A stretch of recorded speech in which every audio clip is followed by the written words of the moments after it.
Springfield's Talk 1041, and welcome to the show on a Wednesday. Severe thunderstorm watch in effect until 9 a.m. for central and southern portions of the listening area. Some of you getting some of that as we speak. We'll look at that first alert forecast coming up here in just a couple of moments. The Pyramid Roofing Company talk and text line 447 KSGF if you'd like to text in any messages, feel free to do so. Keep that number handy. It's a way to oftentimes register for different contests, as is going to ksgf.com, our website. A lot of speculation, discussion, talk about what tomorrow's debate is going to be like. Both sides, I think, nervous. You've got the Biden folks and increasingly some of his folks that are even somewhat supportive are noting that, if he doesn't pull this off, maybe this is when he should drop out. You've got Donald Trump supporters that those that are openly discussing what advice they would give him. It's just be disciplined. Let Biden finish himself off. Meanwhile, you have the Biden campaign spokesperson riding off Florida. This isn't any sort of surprise. I don't think anyone expected the Biden folks to believe they're competitive in Florida. They're finding themselves competitive in states that they shouldn't have to worry about being competitive in. So Florida state, the once upon a time they told themselves, much like Texas, that they thought that they could turn and flip blue, has gotten so far out of their grasp, largely because of the success of Ron DeSantis. I mean, people see the policies of someone who's not a left-wing Democrat. They see the benefits of that, quality of life. People, in fact, from all over the country fleeing blue states like California as refugees in order to live in a state like Florida. And that is just, it's a much different outcome than what you get under Democrat rule. And so, as you can imagine, the Biden folks are recognizing it's probably not a state that we should even mess with. We shouldn't even acknowledge it. His campaign chair appeared on a podcast, and she was asked whether the campaign even saw Florida as a battleground state, to which she said no. The podcast host joked he was afraid Dylan was going to lie and thanked her for being honest about it. The remark contradicts rhetoric from other top Democrats, even Biden himself, who told supporters in Tampa just in April that Florida is in play nationally. And so, again, it's one of those scenarios in which, well, look, it's a different approach than what you have Donald Trump when he talks about a state like New York or New Jersey, in which he says, I think we can win this thing. It's not going to be easy. And I'm not saying that we will, but we're not going to write it off. We're not going to, we believe that we can win this thing under certain circumstances. And then you have the Biden approach in Florida that is one of, we're not even going to try at this point. And I think that really signals almost a degree of resignation amongst some of the folks in the Biden camp, in which they're openly acknowledging things that, again, while they may be obvious, for example, people, even Trump supporters, they say, well, he's probably not going to win New York. He probably can't win New Jersey. But you're still out there. You're still talking about it. You're presenting yourself as a winner. And increasingly with Biden, you hear some of these influences on the left, most recently the radio host out of New York, Charlemagne. Charlemagne is the host that was hosting Joe Biden 4 years ago when Joe Biden declared you're not black unless you support him.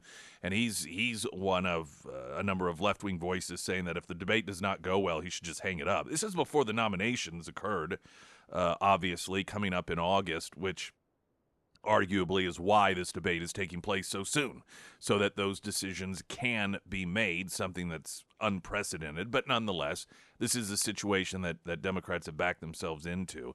So apparently Florida is they've just openly acknowledged, yeah, you know what, we're not going to try. There are 4 electoral vote predictions that are currently out there, models, if you will. Now, this is where things start to really matter because this is, for a very, very good reason, how it is in the United States of America. We select the President of the United States.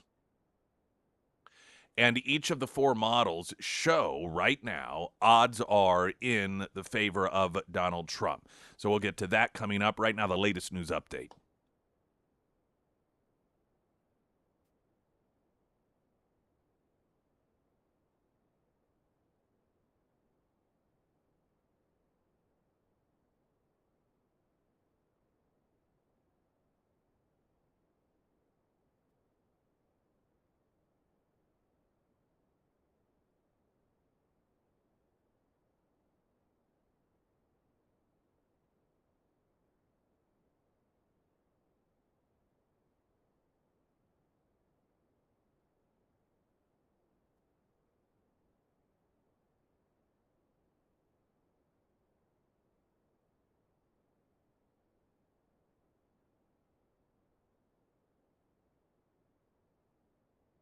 First Alert forecast sponsored by Wolfpack Cleaners, your residential and commercial cleaning professionals from Color 10.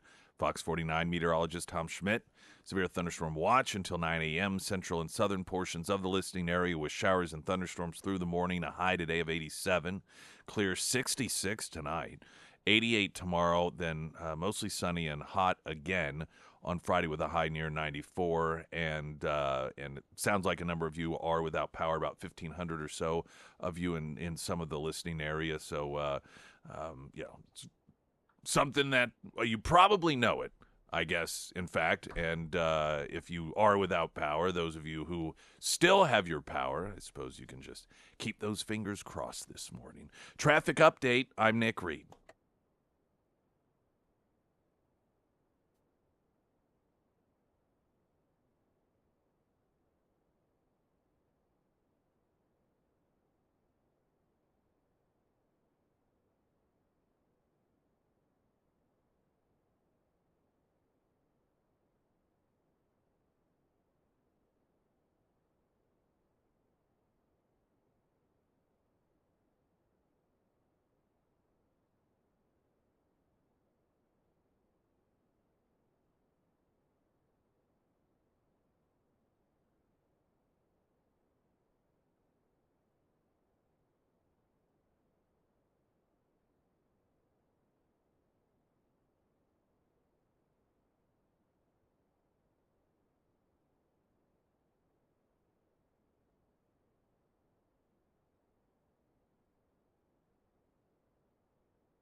Love messages off the Pyramid Roofing Company talk and text line. Raining buckets At a time in Pittsburgh, Kansas, for about 30 minutes, now just a drizzle. That is, of course, the line of storms making its way into the listening area. Regarding the debate tomorrow, I think it's important Biden does well enough in the debate to remain in the race. Not sure who would replace him, but he certainly is the easiest to run against. And that's a good point, that while I think there is a degree of hope amongst those that want to see a change in this country, that Biden will crash and burn, moving the needle for those who just haven't quite figured this out. At the same time, there is a calculated assessment of the situation, which many people have come to conclude he needs to do well enough to where he doesn't get dumped by the Democrats. He needs to stay in there and then bomb, closer to election time when there is no other option to get him out, because that is going to be when the people are most likely to say, okay, enough is enough. We cannot take this punishment any longer in this country. And so there is this quiet hope that many Trump supporters have that Joe Biden, he'll do just well enough to where it doesn't seem clear that he should be dumped. What a position the Democrats have themselves in. When you think about the discussions that were occurring a year plus ago, and there were many people that were worried that the Democrats, and I'm not saying this isn't true, that the Democrats were trying to trick Republicans into choosing Donald Trump because every time they would use lawfare against him, that would help him in the polls. And their hope and desire that they could trick Republicans into choosing Donald Trump because they thought, well, that's going to be the easiest pathway for Biden to regain the election. And I mean, look at now, it's the discussion is, okay, are Democrats going to drop him? If they do, who are they going to replace him with? You have Democrats openly talking about the need to replace him. And it's quite a different landscape than I think many Democrats and the media had been hoping for, and we can only speculate what it's going to look like come November. Now, the Washington Examiner has a piece here regarding the electoral vote, and that 4 of the forecasts show Trump winning this election by different margins. You've got an economist analysis, and this is where they take the states and based off of polling, they make a determination, okay, this is solid Biden, this is solid Trump, this is leaning Trump, this is leaning Biden, this is sort of toss up up in the air. 270, of course, is the magic number that's needed. The economist analysis shows Trump leading 302 to 236, giving Trump a 70% chance of winning in November. In a decision desk forecast, Trump leads 282 to 256, which they determine gives Trump a 58% chance that that's where he's going to land. The JHK forecast puts his electoral lead at 36 with 287, again, well over the 270 mark, to 251, and that he has a 62% chance of winning the White House back. And in the 538 forecast, Trump is just winning at 270 electoral votes to Biden's 268. So you've got these 4 electoral vote observations here based off of numbers and predictions to different degrees, and they're all good news for Trump. And, of course, part of the reason we're continuing to see Democrats panic, flip out, just ramp up the rhetoric. And we think about how vile and toxic the rhetoric is now, referring to, of course, people who don't vote for Joe Biden as semi-fascist, that coming from the president himself, the real unifier, of course. The constant comparisons to Hitler, this just some of the most vile rhetoric that exists, and I just don't know how much I mean, what else they can say that is worse than what they're already saying? Where do they go from here? They've tried to claim the economy's great. Karine Jean-Pierre is at it again recently, saying, oh, no, grocery prices are coming down. Of course, Americans go to the grocery store. This is part of the disconnect that a lot of these elites have, is they don't necessarily really go to the grocery store themselves. They have people do that for them. And many of them don't even really handle their own budgets, particularly the uber wealthy. They've got people who take care of all that stuff. And and so they don't experience that grocery store experience on a weekly basis. And when you don't experience it yourself, you forget that other people do. So you get the likes of Karine Jean-Pierre out there falsely claiming, oh, grocery prices have come down under Biden, and it just works against them, because not only is it indicating here that they don't recognize what's going on, but it certainly is very difficult to sell the idea that you're going to fix something that you don't even realize is a problem. Another corner that they've painted themselves into is, how do you tell people, oh, yes, we're going to make things better, if you refuse to acknowledge that they're not better already, which is what they've been telling us. So the panic of that messaging not working, claiming that the border was secure is not working. They've got this continued inconvenience of women and children being raped and murdered by individuals released into this country due directly to the Biden policies. And then you put on top of that, I mean, there's just nowhere for them to go. And so this is why you're getting the horrific rhetoric, you're getting the lies, you're getting the calls of Hitler, the end of democracy as we know it. And at some point you wonder, what more can they do? I mean, what more can they possibly say that's worse than they have? And I guess because they are Democrats, I'm sure they'll figure something out, and we'll just, as a country, wait for those healing words to come our way, for that positive campaign of bringing everyone together that comes from the Democrat Party. Springfield's Talk 104.1. I'm Nick Reed.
Someone had texted in the Pyramid Roofing Company talk and text line saying something along the lines of, oh, doing TV commercials now, A1 Custom Car Care. It's funny that you mentioned that.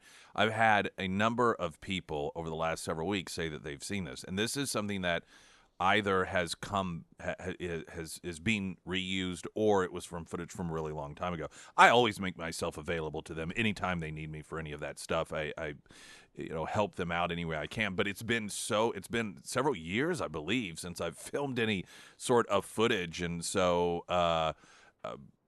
it must be running to a degree of frequency, because this is not the first time I've heard somebody say, man, I saw you. I was watching TV, and I saw you in this A1 ad. So, yeah, that's something that was filmed. It seems like it was several years ago. I could be wrong. I'm very bad about judging time sometimes on those things. But so, yes, do not be surprised. I think at one point I was even on that new billboard they have on the. It's not a billboard, but the digital sign. You still are. Could be. I know that I am. I see you, but I've never seen me. I drive by them at that intersection there, Fort and Sunshine, and then I see you and Dustin there promoting the show, but I've never seen me. So yeah, you were on there for a while. Maybe I've been removed. Maybe Transferred over to television. Look at you, mm-hmm. Rising star. Oh Nick yes, Reed over here. yes. Well, slowly but surely. So what's after TV? Oh, Hollywood. Yep. Mm-hmm. There is a piece I wanted to share with you in the Federalist because it has very good information that corrects the record on false information that we are fed by experts. Unfortunately, what has occurred in this day and age is instead of going to the experts to get facts, we have to, when these so-called experts get rolled out, we have to clear the record with the facts. And one area has to do with gun control. And the Surgeon General is out there declaring that your freedom to protect yourself is a health or a public health emergency. And this is a weapon that they use against Americans to shut you down, to keep your mouth shut, to threaten you, to censor you. They just call, it's a public health issue. And Vivek Murthy is the Surgeon General, and he, like so many of these other experts, they deliberately mislead people as to what is occurring in this country due to guns. And the Federalist starts out noting that a few years back, U.S. Surgeon General Vivek Murthy used his position to assist the Biden administration's censorship efforts during the COVID pandemic, contending that the government had a responsibility to root out misinformation, because that's always worked out so well. Now Murthy wants to do the same thing to the Second Amendment, declaring gun violence a public health crisis. The Surgeon General wants to take gun ownership, quote, out of the realm of politics and put it into the realm of public health. Because, see, when you put something in, who doesn't want to be healthy? Who doesn't want to be safe? And it's becoming this blanket weapon that the government can use. Because you think about it, you can apply it to anything. Trump supporters out there exercising the right to free speech. Well, what about the mental health of people who care about democracy? And as we all know, mental health is a tremendous issue in this country, so clearly Trump supporters should not be able to wear MAGA hats. You know how triggering that is to the mental health of normal people who just want to defend democracy? You can use it for anything. Anyone who puts out the truth. I mean, you look at some of the absurd scenarios in which people are shut down, generally speaking, for telling the truth. Whether it is girls being forced to compete against boys in sports, transgenderism, COVID, the masks, 6 feet. You could just go down the list of areas in which, under the guise of public health, we were censored. And it was all coming from experts. People like the Surgeon General, Vivek Murthy. People like Fauci. Of course, when it all comes back around and they're asked to explain themselves, like, well, now that wasn't really me. See, I mean, that was the CDC. And then they start passing that hot potato around so fast. This Surgeon General is once again spreading the disinformation that the number one killer of kids is guns, and that could not, well, it could be further from the truth, but it would be difficult because that's nowhere near the truth. Those, the actual true numbers will compare and contrast to the lie that is coming from the Surgeon General regarding gun violence and kids in this country coming up. Springfield's Talk 1041. I'm Nick Reed.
That severe thunderstorm watch that was slated to last until 9 a.m. for the central and southern portion of the listening area has been allowed to expire. We still expect to continue to see rain coming through the area, but in terms of any potential severities, that is, at least for the time being, not on the table. The first alert forecast, sponsored by St. Clair of the Ozarks Home Improvements, from Color 10 Fox 49 meteorologist Tom Schmidt. Showers, thunderstorms throughout the morning. High of 87, 66 tonight, 88 with sun tomorrow, mostly sunny and hot Friday with a high near 94. The expert in the White House, Surgeon General, is spreading what has long been known to be disinformation about gun violence and kids in order to craft this narrative that your Second Amendment right is a public health emergency. And this gives them blanket authority to just tell you what you can and cannot do. This is how they use it. And it was done in order to assist the administration's censorship efforts successfully during COVID. And now, gun violence is declared the next public health crisis, setting aside the fact that Murthy's goal is unconstitutional. The premise of his report is also highly misleading. For starters, like most anti-gun activists, Murthy dishonestly conflates suicide, a mental health issue, with homicide, a criminality issue, to make sweeping contentions about firearms. Murthy even throws in incidents where guns are used in self-defense as a, quote, harm plaguing the nation's health, but that's just the beginning. Virtually every media outlet and left-wing politician in the country repeats the fake statistic, which is also the foundation of Murthy's entire report. The problem is that every study used to bolster the claims about kids, kids and guns. What the imagery, they know what they're doing. The imagery here is, some 8-year-old who finds his parents' firearm, or some 12-year-old that is playing around and accidentally shoots his younger sibling. That's why they use the term kids. The problem is people like the Surgeon General count 18 and 19-year-olds as kids. Well, these are gang members in the inner cities. These are not kids. They do it to pump up the numbers, to mislead you. Sometimes the statistics, those who use these numbers, will go all the way up to 25-year-olds, saying that these are kids who are being killed by guns. Americans under 18 can't purchase guns legally. Once an 18 or 19-year-old gets his hands on a firearm illegally, he faces adult criminal charges. And when you take 18 and 19-year-old adults out of the study, the number of gun-related deaths among kids plunges. Hence their purpose for not using actual kids in their statistics, or individuals that are actually always kids. According to the CDC, the leading killer of children between the age of 1 and 14, car accidents, followed by suffocation, followed by drowning. Twice as many kids under 12 died in cars than guns. It's worth remembering that relatively few children die of natural causes, and if these studies begin at birth, rather than at 1-year-old, genetic abnormalities and accidents would be the leading killer of kids. Surely a 1-year-old is as much of a child as a 19-year-old who has illegally procured a firearm. There's also the contention that 54%, according to a study, of people have a family member that has been, that they or a family member has been affected by gun violence. The contention is ludicrous when you look at the numbers. Putting some self-reported polling data into slick graphs doesn't magically make it any more scientific. As of 2020, there were 258 million adults in the United States. So unless these adults are talking about witnessing gun violence on television, it's implausible that 139 million people have personally experienced gun violence or know close family members who have. That's the statistic that he's putting out there. Then again, the Kaiser study used by Murthy puts no limitations on family. So that might as well be talking about a second cousin's wife's stepson. When you take a deeper dive into the Kaiser poll of just over 1,200 people, almost 1,300, 1,271, you notice that 38% of those respondents contend that they have personally been involved in or witnessed an incident with a gun. That translates into tens of millions of Americans walking around right now who have witnessed a gun being drawn in anger or shooting one in self-defense, which is highly unlikely.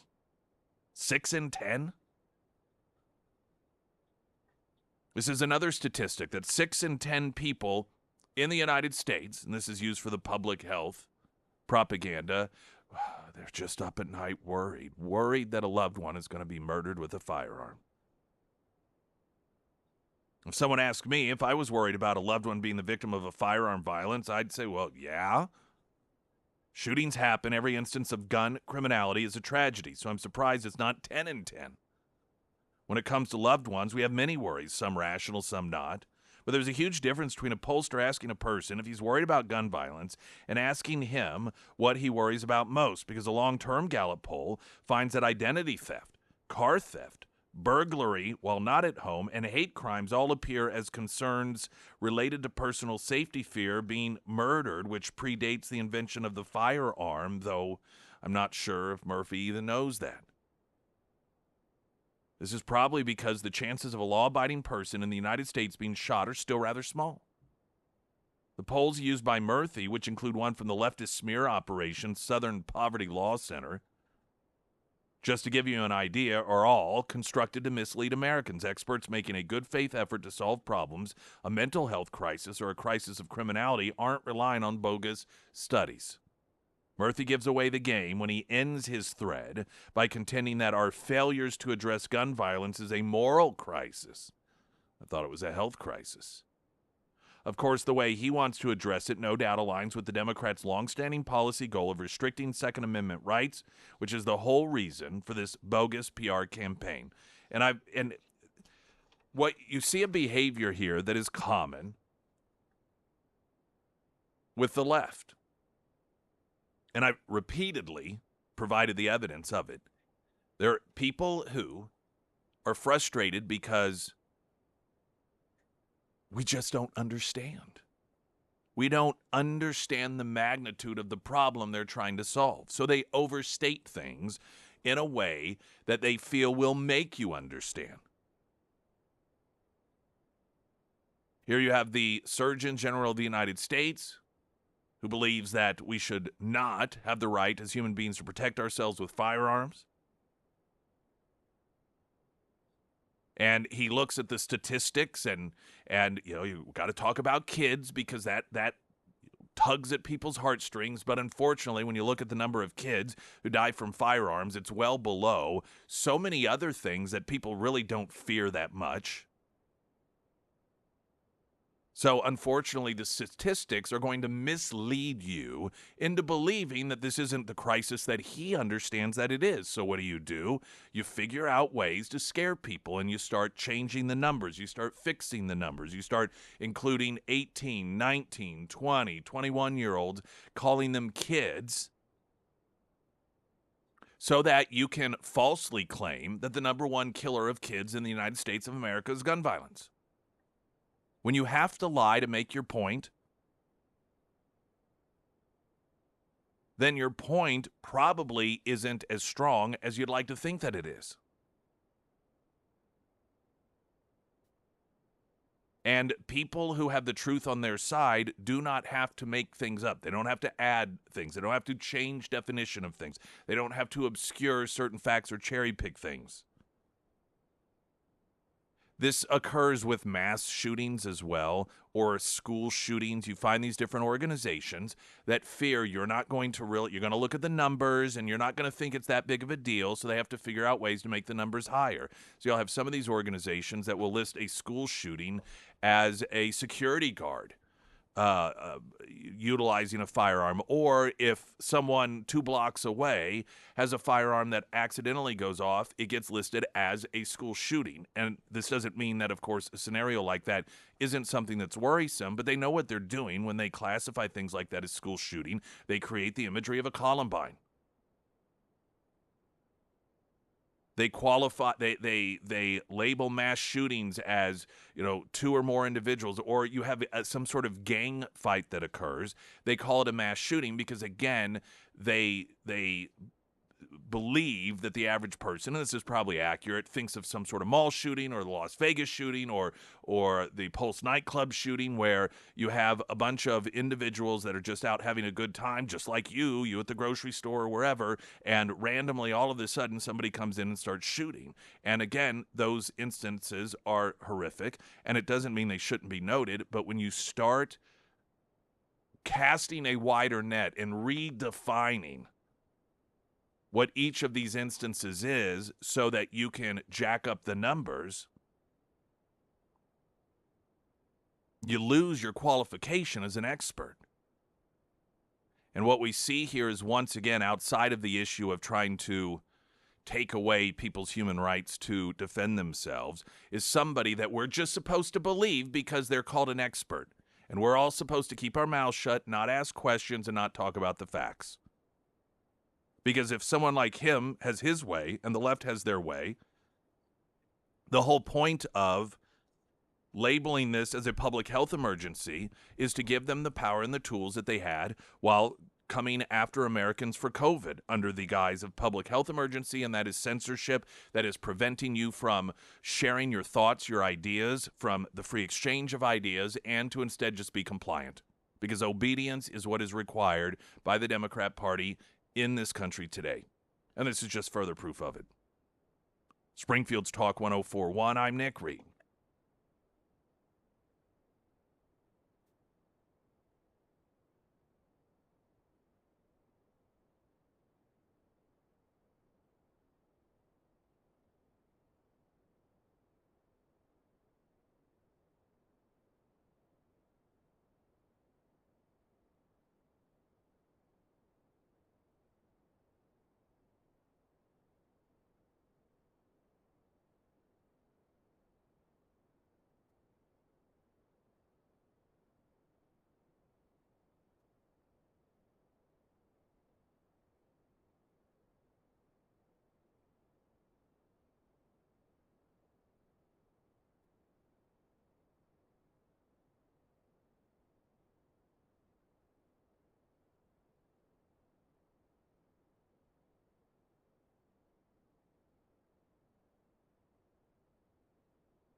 There is a severe thunderstorm warning till 7:15 for Douglas, Christian, and Taney counties. Of course, we'll keep you updated throughout the morning as to what is going on with the old weather. The Biden campaign has declined the call for a drug test before the debate. The fact that they're even answering this, well, does that not tell you? Oh, yeah. How bad it is that they feel that they have to respond to this? No, thank you. It's gone from will you take a cognitive test to will you take a drug test. Biden's presidential reelection campaign declined calls from former President Donald Trump and Republicans to take a drug test before the presidential debate. In an appearance on CNN, Biden campaign spokesperson Adrian Elrod was asked for a response to Trump calling for a drug test for Biden before the debate on Thursday. Quote, I don't even really know what to say about that. Well, I'm sure that you don't. Can we also just ask, well, can we have a list of drugs that he will be on then? Yeah. Can we at least have that? Can we get that? He's not on anything because he's the most amazing. He's as sharp as a tack. Sharp as a tack. Behind closed doors. He's the most amazing man ever. He can climb the walls. He can walk on the ceiling. This guy can. He just got done climbing Mount Everest. She said, this is a spokesperson for Biden. I worked on Hillary Clinton's campaign. You know, she also debated him very effectively. He accused her of being on drugs. Republicans have been accusing Biden of using performance-enhancing drugs in 2020, a charge Biden's team has vehemently denied, which is, it's kind of a silly thing. Obviously, he's on some drugs. I mean, most people his age are anyhow. Now, is it performance-enhancing? I don't know. And unfortunately, the world won't know because he refuses to take. That'd be one way to put it to bed. I mean, wouldn't that be a great way to humiliate Donald Trump, to say, I told you so, is to actually get the drug test and say, see? Now, whenever he beats you in the debate, you won't be able to hide behind the claims that he's on some sort of drugs. That would be, to me, that's easy. That's the easy way to do it. It's like, heck yeah, I'll take it. I'll take one every day between now and the debate. Interestingly enough, that is not That is not the path that the Biden campaign is going to take. Instead, it's just like, no, we don't think that we'll be doing that.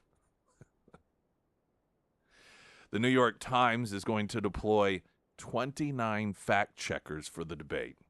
And this is how much heavy lifting is required in order to present a narrative that Biden did okay or that he even won. 29. It's going to take 29. Make no mistake, this is an army of information propagandists whose point it is to convince everyone, potentially what you saw you didn't actually see, to let you know that it's to clean up the mess.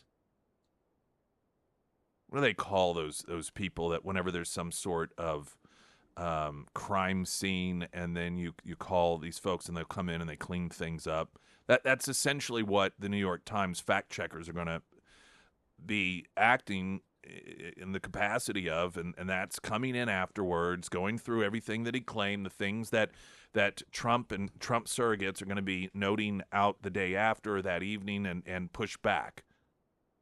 Because Donald Trump really is not just debating Joe Biden here. In fact, of all the people involved, Joe Biden is probably the least threatening individual that Donald Trump is debating.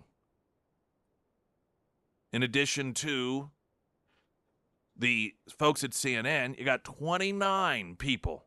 How did they settle on that number? Maybe they took volunteers. I don't know. The 29 fact checkers are going to join an additional 31 reporters and editorial staff the Times will be using to cover the landmark debate. So 31, you've got to have 60 people.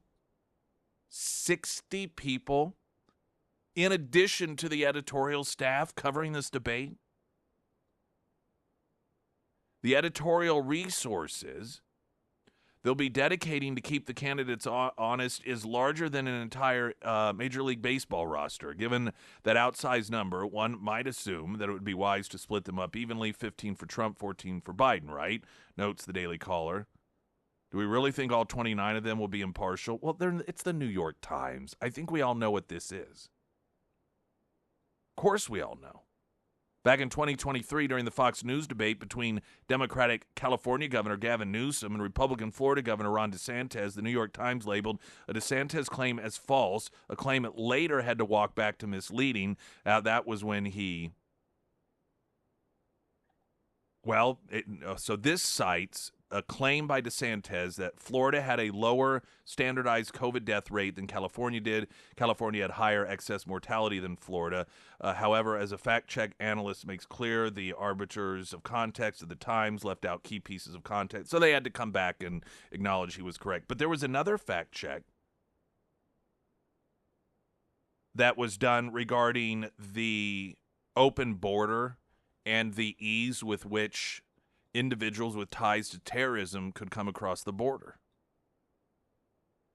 And this was noted to be false as well, something that some of the DeSantis folks brought back up just a couple of weeks ago when ISIS-related individuals were arrested in this country illegally coming across the border. So much like the so-called experts, these fact checkers it's to clean up and aisle Biden and to do everything they can to explain why Biden said this, to explain why what Trump said wasn't actually true. And it doesn't matter whether it is or not. That's of no concern to them. It is to set the narrative post-debate. So barring anything that makes the 29 fact checkers at the New York Times believe that, they need to get rid of Biden because this is not going to go well at all. The country is going to fall into disarray. Democracy, as we know it, is in danger. Barring that sort of Democrat recognition, it'll be all covering for Biden. Springfield's Talk 104.1. I'm Nick Reed.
Pyramid Roofing Company talk text line. Speaking of the debate, I'd love to see Trump in his closing argument naming all that were killed by illegal immigrants by name.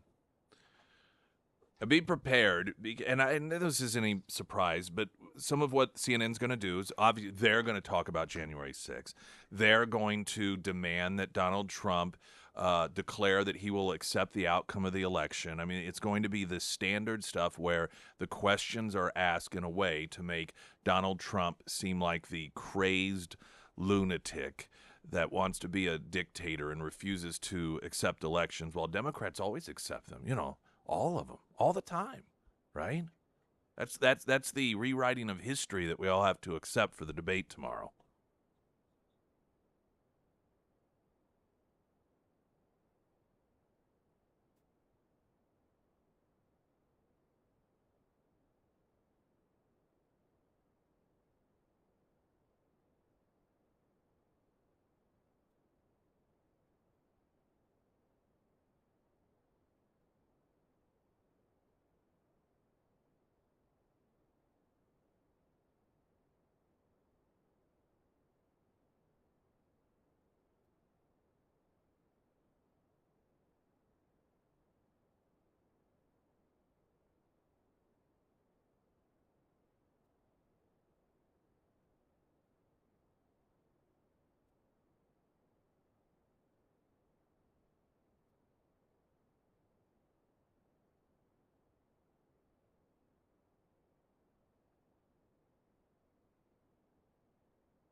Springfield's Talk 1041. Good morning. Welcome to the show. For all of your home loan needs, I want a great homeloan.com. You fill out some basic information somebody from the character team's going to get with you, whether it's a refinancing situation or a home loan for the very first time. You don't know what to expect. They're going to walk you through it. They're going to help guide you through what oftentimes is a frustrating, overwhelming process, but not for them. They're experts at it, and it's why I recommend and why when I've had my home loan and refinancing, I went to iwantagreathomeloan.com because you do. Friday, we will be having our Friday Road Show, of course. That is sponsored by Custom Shade Window Tinting, powered by 3M Window Film at Scramblers, and it is also a vet breakfast. So if you are a veteran, come on out and get yourself some breakfast. Serenity Honors, Air Services, Heating, Cooling, Plumbing, Electrical, Delta Roofing, and, of course, Scramblers, all making that possible this Friday from 6A to 9A. Weather in a moment. Right now, the latest news update.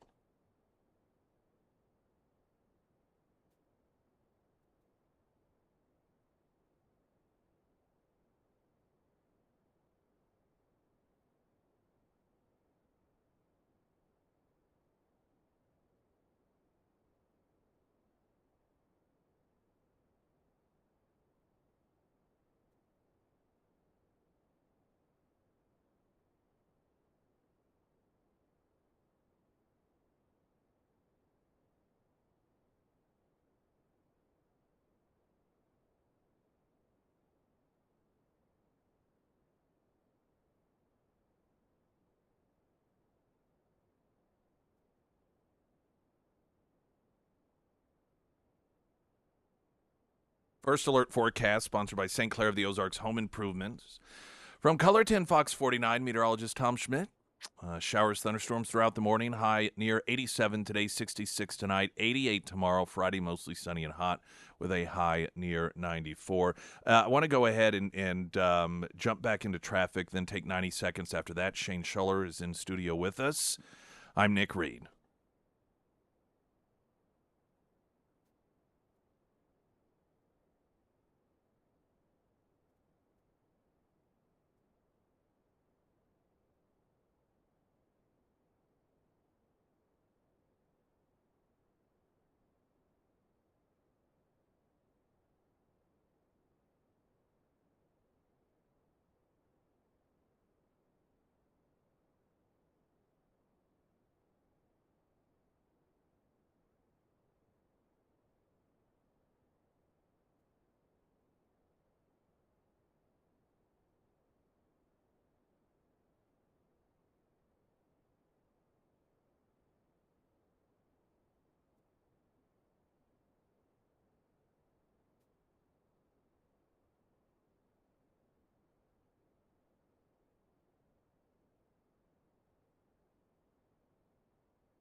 Streaming live, KSGF.com. Also, YouTube. That's sponsored by Springfield Wraps, who also designed the KSGF studio. Shane Schuller's in with us. Hey, I just saw you Friday. That's right. Exactly. Now I don't have you. Try now. Yeah, can you hear me now?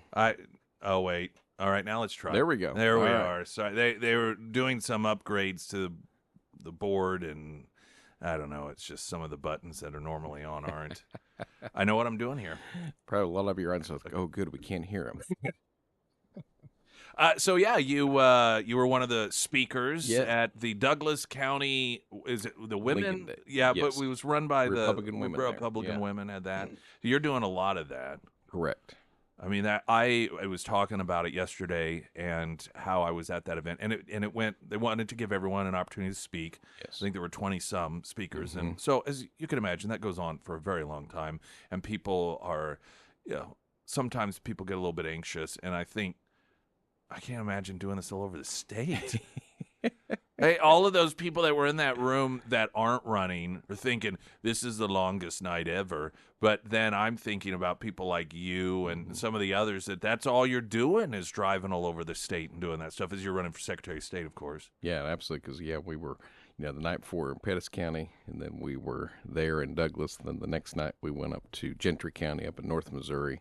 And then we went over to Pike County on a Sunday because over on the east side of the state, they'll have just occasionally Lincoln Days on Sunday. So, it's been a bit of a whirlwind. And then last night we were in Rolla, Republican women there, put an SOS candidate forum on there.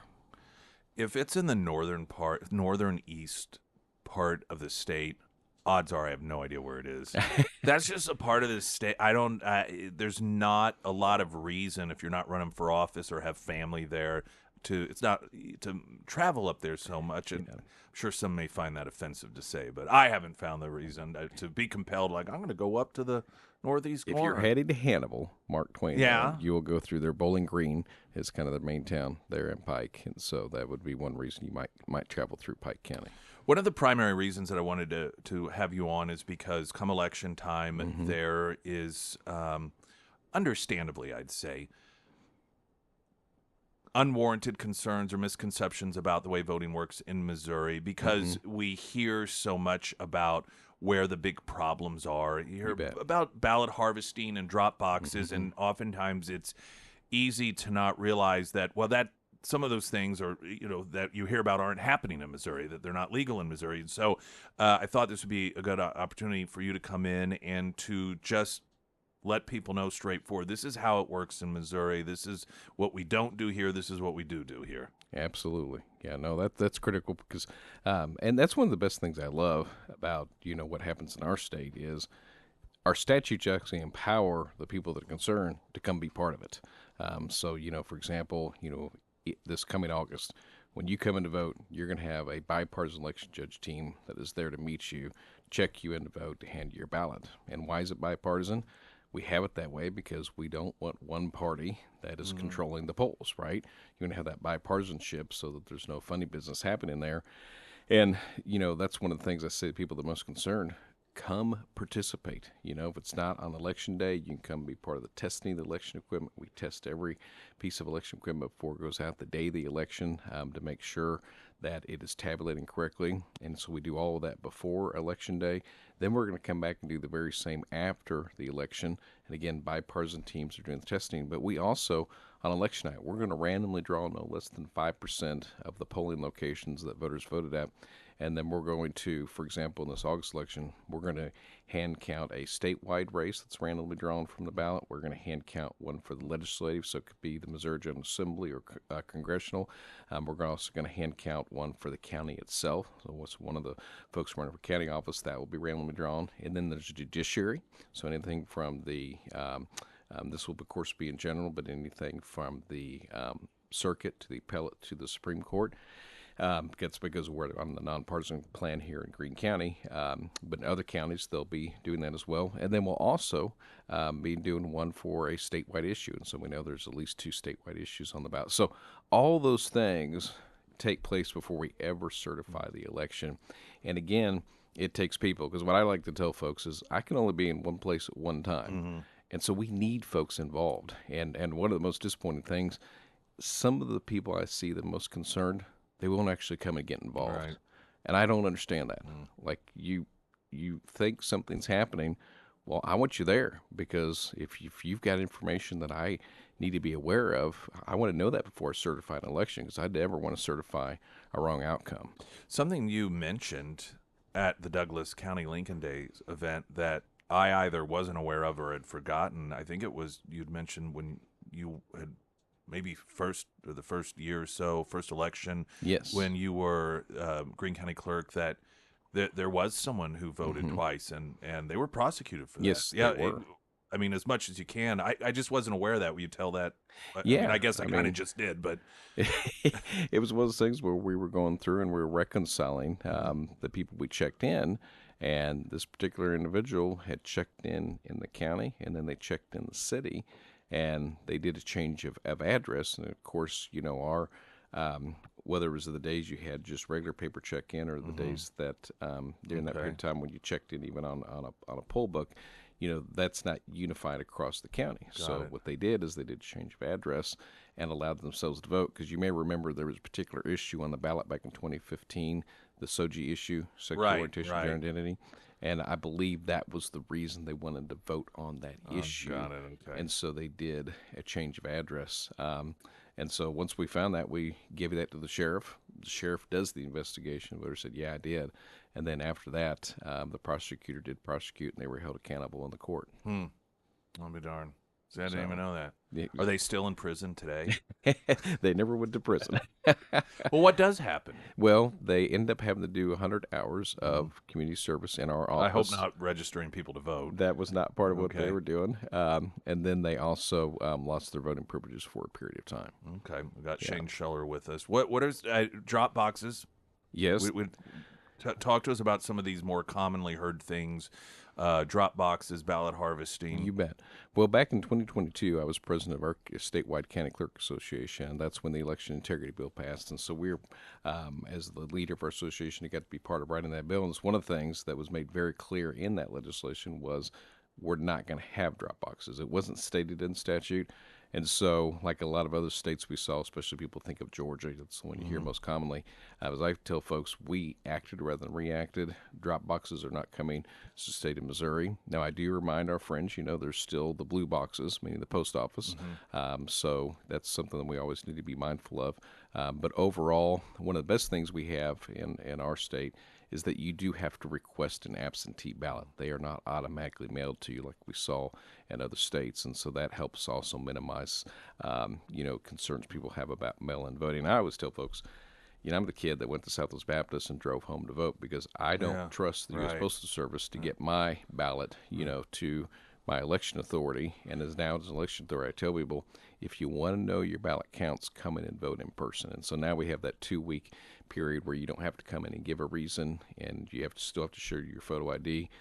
So if you're going to have challenges the day of the election, you can come in and vote during that period of time and not have to give a reason for why you're doing it. People who have concerns about utilizing the United States Postal Service for getting the vote from one location to the other, there are oftentimes, you just conspiracy theories. It doesn't even have to be concerns of anything nefarious. You're talking about mass amounts of mail.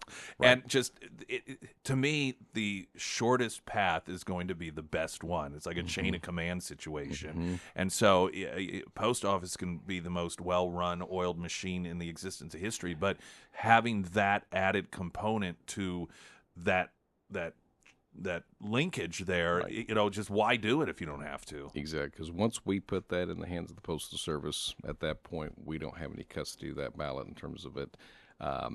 Once it's left us, it's now going to the voter. And occasionally, the U.S. Postal Service does not get that to the voter. And so that's why I always like to joke that my Democrat friends, even they don't trust the Postal Service. That's why they like the drop boxes. So before we get a break, and I do want to talk about your run for Secretary of State, Shane Scheller with us. Anything else that people need to be aware of when it comes to voting, specifically in Greene County or just in the state? Because I know we've had these conversations before. You've expressed frustration because people have the wrong impression about different things. Is there anything else? Well, you need to get in touch with your county chair. For example, if you're a Democrat listening, it's going to be Lene Gillespie. If you're a Republican, it's going to be Ned Proctor. Our statutes were created where literally on the 10th of December this year, our county chairs are supposed to give to the election authority of their county a list of twice the number of people needed to conduct the next general election. And so I try to encourage people, get in touch with, and if it's not Danette, whoever your central committee people are, so that we've got that number of people. And another thing is, if we've already got the number of election judges we need, the statute allows in August and November only for your statewide primary and November general, challengers and watchers. And so a challenger is someone there to make sure the election laws are being followed, and a watcher's there to make sure the tabulation is happening accurately. So there's numbers of ways for eyes to be on what's happening during the election, and that's why I want people involved and be part of that.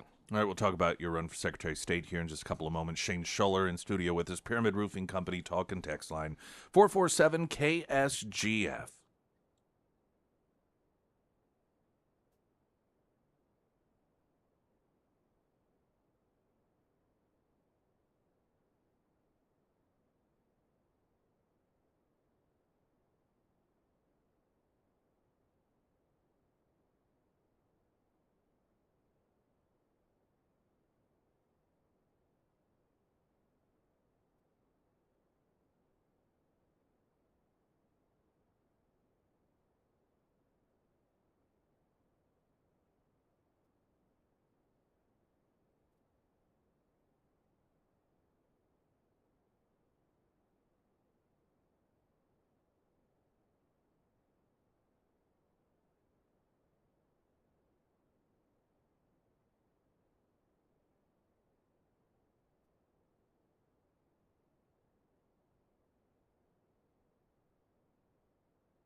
Shane Schuller in studio with us, running for Secretary of State, and that's a lot of traveling. Oftentimes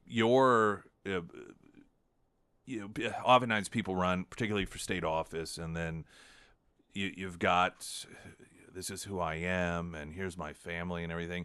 And I'm sure you've been told this before, but you have a ridiculously good-looking family.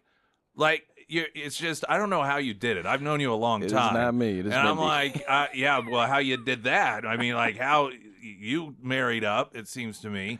And then your kids are all, I mean, it's just like this picture-perfect family. Very blessed. So I don't know what is going on with that. Exactly. But congratulations. Thank you.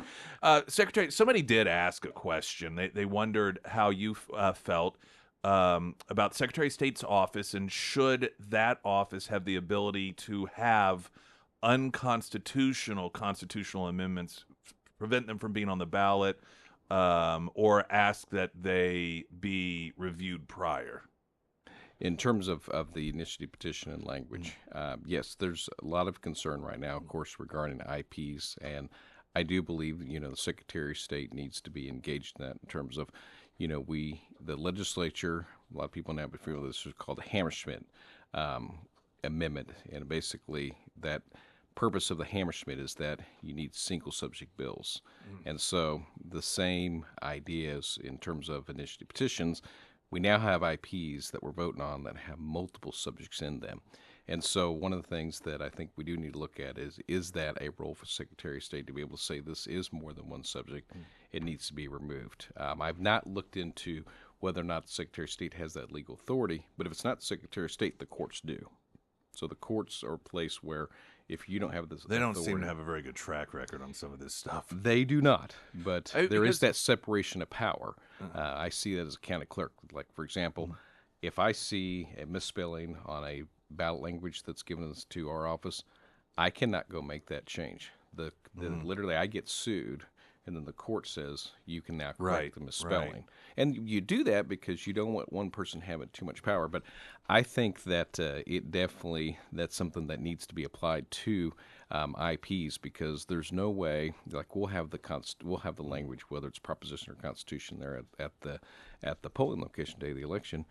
The average voter does not have time to go through and read all that legalese and understand everything they're voting on. Well, and aside from that, there may be contradictory, or a person may agree with one part of it but not another, and so you're forcing them to vote for something they don't want to. Or, I mean, lawmakers deal with this all the time. They have some sort of bill, and then someone finds something in it that they would be against normally, and they use it against them. And so to tell a citizen, well, too bad, so sad. You just gotta either vote for both of these things, or what. But this seems to be a rule that's ignored all the time. Yes, in Missouri. I mean, it's just not a good thing.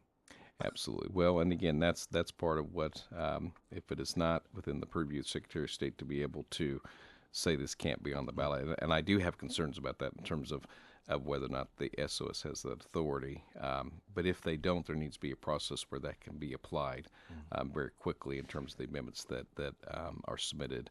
And if the SOS has that authority, I have no issue applying that to that in terms of saying, no, this is more than one subject, and the voters need to be able to vote on one subject versus multiple subjects. Because I think about when I, years ago, voted on the gas tax, all of it going to the roads.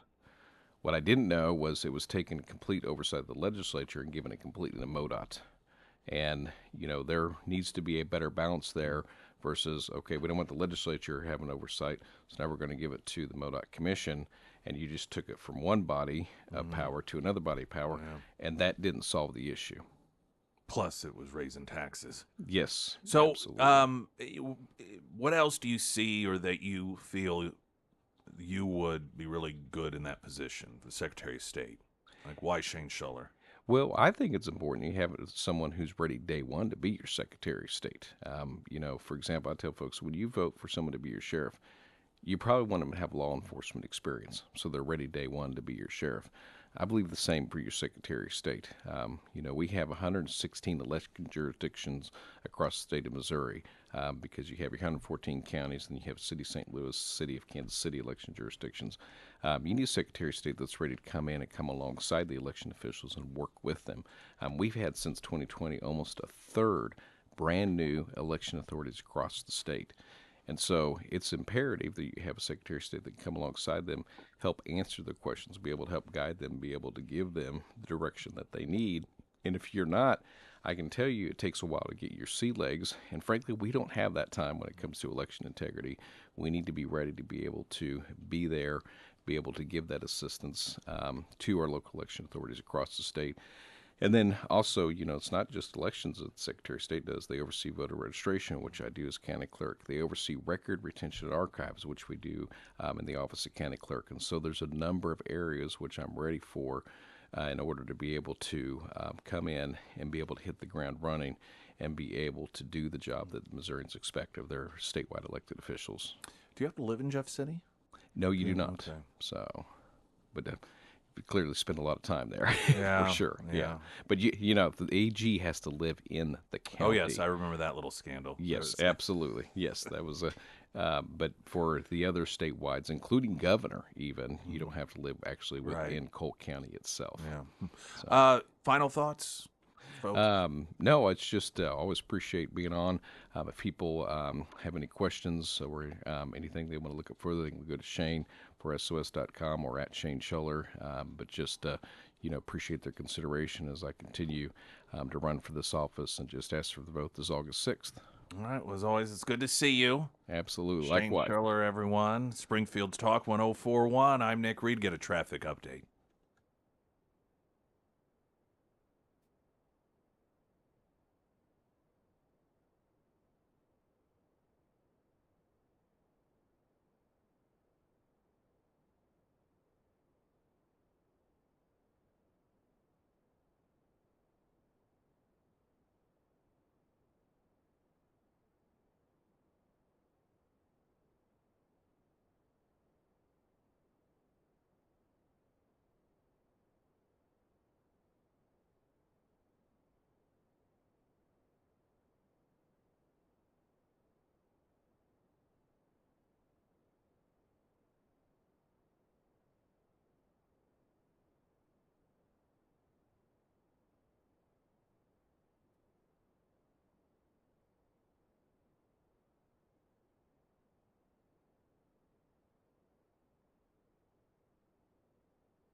First Alert Forecast, sponsored by Wolfpack Cleaners, your residential and commercial cleaning professionals. From Color 10, Fox 49, meteorologist Tom Schmidt. Showers, thunderstorms throughout the morning, a high near 87, clear 66 tonight. Sunny 88 tomorrow, Friday, mostly sunny, hot with a high near 94. We're in the final days for you to sign up and join us as we broadcast live from the Riu Palace all-inclusive resort, Costa Mujeres, Mexico, north of Cancun, about 45 miles. Incredible all-inclusive trip. Best part, we're together. You don't have to be the whole time, of course. If you want to just get there and then go on your merry way, you're more than welcome to do that. But if you also want to spend a lot of time with people in the group, you're going to find some great folks. And, of course, as I mentioned, we'll be broadcasting the show live there for 3 days. And you're more than welcome to be on the show if you'd like. I think the past Great Escape we had the most group participation, which I thought was fantastic, and hopefully that'll be repeated as well. But July 1st is the deadline to sign up. This is a little shorter amount of time for folks to get signed up, hence the frequency with which we've been telling you about it, because oftentimes you're accustomed to be able to wait a few months in order to get signed up, and that's just not in the cards this time around, as it will be November 10th through the 16th after the election, just over $1,800 a person, which includes your junior suite, all your food, beverages, airfare, transportation to the resort from the hotel, taxes, you name it, it's all included in there. Go to ksgf.com. Great Escape to get information on how to get a hold of Cam so she can get you all set up so you do not miss out on that trip. You don't want to call on July 2nd and then be very, very sad. There was a interview on Fox News, and I wanted to share with you some of the audio. Host Lawrence Jones talked with two young voters. They look like, I'd say they were in their early 20s. Grace Guntzel and Becky Oliveira. I know at least one of them is, Oliveira lives in New York City. And I'm not sure where the other gal lived or lives. But these are individuals that past Democrats, past liberals, and no longer. And so he asked, what happened? Tell us about that transition. And when you hear them, I think it's very telling. And I want to preface this by saying you can always find somebody who switched parties. I'm sure you could go out there and find some former Donald Trump supporters that are now Joe Biden supporters. And so the point of this isn't, well, they found two young girls who, which one of them, by the way, didn't even say she's going to vote for Trump. She just knows she's not going to vote for Biden. The other one does say she's going to vote for Trump. And this isn't an indication as, well, this is the way all young people are going. That's not the point. It's the substance of what they say that I thought was important and that I wanted you to hear. So the first of the two is Oliviera, who lives in New York City, and she's asked about her transition, why it is that she is no longer on the left. Well, I grew up in Queens and in New York, and which is admittedly a very politically diverse borough, more than people might think. Mm-hmm.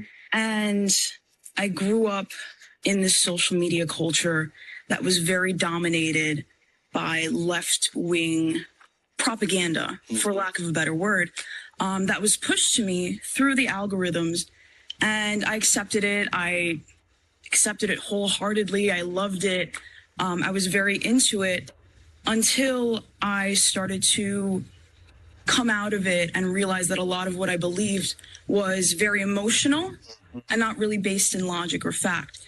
So once I started to have that realization, it really all came to a head around 2020 when I started to see how democratic policies were playing out in my city. Cashless bail, for one, the riots after the killing of George Floyd, Madison Avenue being completely decimated by, these roving bands of rioters. All right, so for me, he jumped in to say, so you just had a natural transition based off the things you were seeing around. She said, yeah, I did. It seems overly simplistic, but it's based in truth. And what she's explaining there is she went from a voter who got all of her information from TikTok, got all of her information from these different programs that have algorithms that feed your preferences already. And I thought it was interesting. She said she loved that because that's what oftentimes happens with people that get inside that bubble is it's constant validation, particularly those on the left who are fueled by anger, and they get fed the information that feeds into their belief system that Trump supporters are awful and they're racist and Trump is Hitler. And there is this emotional reaction that angry and bitter people oftentimes have whenever they see others that are also saying the same thing. And I thought that it was very telling that she explained her transition as somebody politically who just would get their information feed off of TikTok and other social media sites, and then she started paying attention to reality. She shifted from, in her words, the emotional response to much of these things to looking at what was going on in the real world, the things that were happening in her neighborhood. Innocent people not able to walk down the streets. Business owners, college students, everyone being affected negatively. And that transition from living in fantasy world of emotion to now I'm in reality, and that was the transition. The other young lady by the name of Guntzel, who also was a former Biden supporter, chimed in on her experience in transitioning.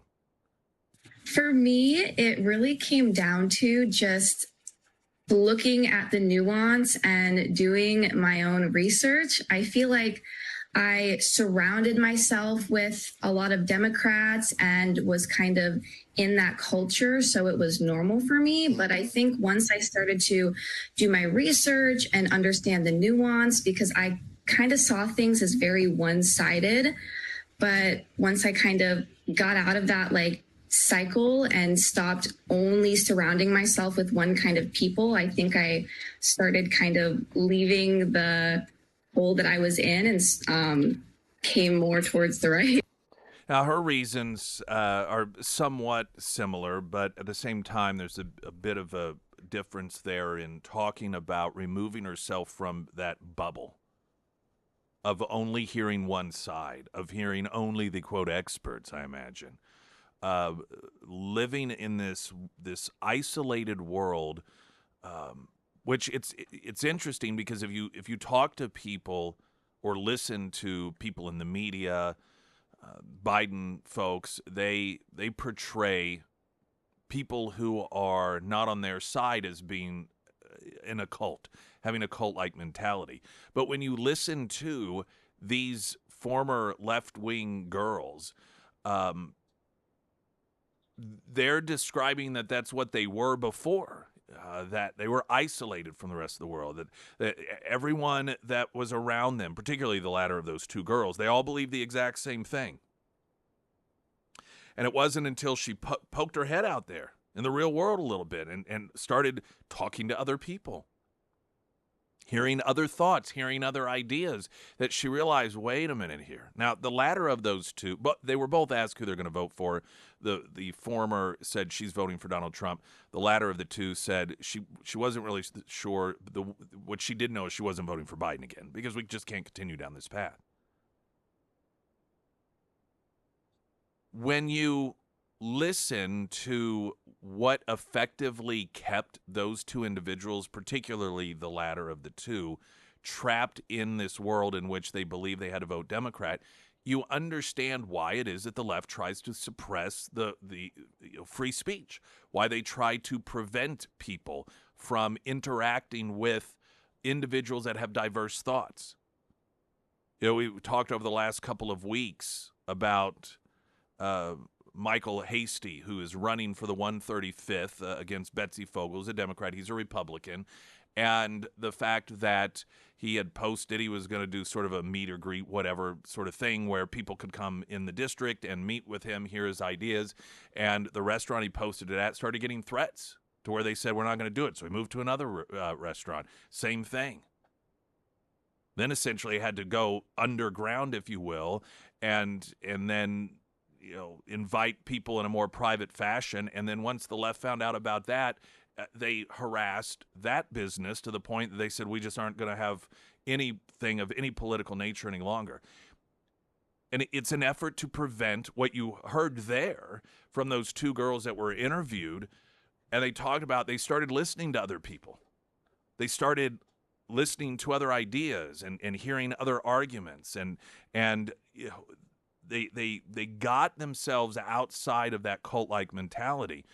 And it makes sense why it is that you see people on the left do what it is that they have been doing to the constituents and restaurants in the area when it comes to Michael Hasty, because they don't want people to hear diverse thoughts.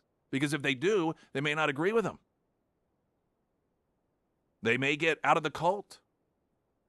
Well, they may not, but they don't want to risk that. This is why they have come up with terms like hate speech. And they go, well, hate speech isn't free speech. Whatever you say is hate speech. There's no room for hate speech. And it is for the goal of keeping people trapped. It is the goal of making sure that people are not exposed to diversity of thought and free thinking. And it just made me think of what we've seen going on here locally with these left-wing activists threatening local businesses simply because they are providing a venue like they do to anyone else to somebody that has a diverse thought process.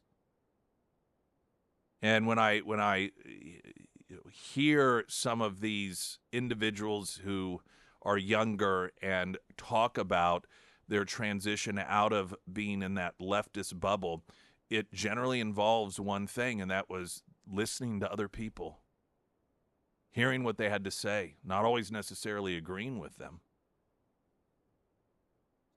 And when you recognize the effectiveness of that, it becomes clear why left-wing activists want to shut everyone down. And sadly, why it's happening right here in the 135th. Springfield's Talk 104.1, I'm Nick Reed.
Sarah Myers. Thank you. Well, severe thunderstorms are rolling through the listening area this morning, and if you woke up to drips or yellowing on your ceiling or maybe just full-blown leaks, I want to recommend the Pyramid Roofing Company. Now, whenever you call the Pyramid team, they will come out, they'll do a free roof inspection for you, and then they are going to figure out the best solution for your home. They use name brand products, and they will even add the ice and water shield to help add that extra layer of protection, if you will.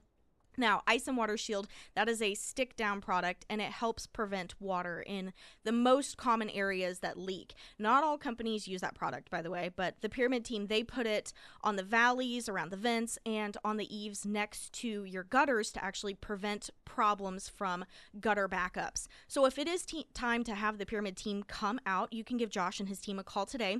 You can find all of that contact information for the Pyramid Roofing Company under the Sarah's Endorsements tab at KSGF.com. Court documents have revealed further evidence of the federal government tampering with evidence in the Mar-a-Lago case. Now, this is something that we got glimpses of some time ago, and it has to do with those photos that they took and made public, the FBI. And at the time, it was just almost cartoonish. The photos were too, quote, perfect, if you will, in terms of it. It looked as if it was I remember at the time describing it as the cover of a board game box in which you are solving some sort of, it's a spy crime or something, with the cartoonish top secret label. I thought that it just, something about it seems off. Well, it was off. It was planted by folks within the FBI.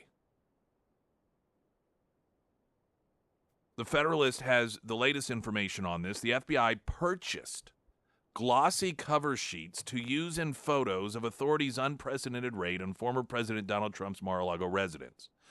Yesterday, journalist Julie Kelly posted court documents on X showing special counsel Jack Smith admitted that the FBI added cover sheets to the alleged classified documents found at Mar-a-Lago and took photos for evidence. The other part of this that struck me as odd is that they released them to the public. We so often hear about the need. In fact, this is why there was a gag order on Trump on so much of this is, we've got to keep things sacred. We got to keep things pure. Yet here you had the FBI taking these photos that we now know were framed and releasing them to the public. In May, District Court Judge Eileen Cannon ordered an indefinite postponement of the criminal classified documents case against the former president to allow an independent review of the documents in the case tampered with by prosecutors. And again, they admitted this.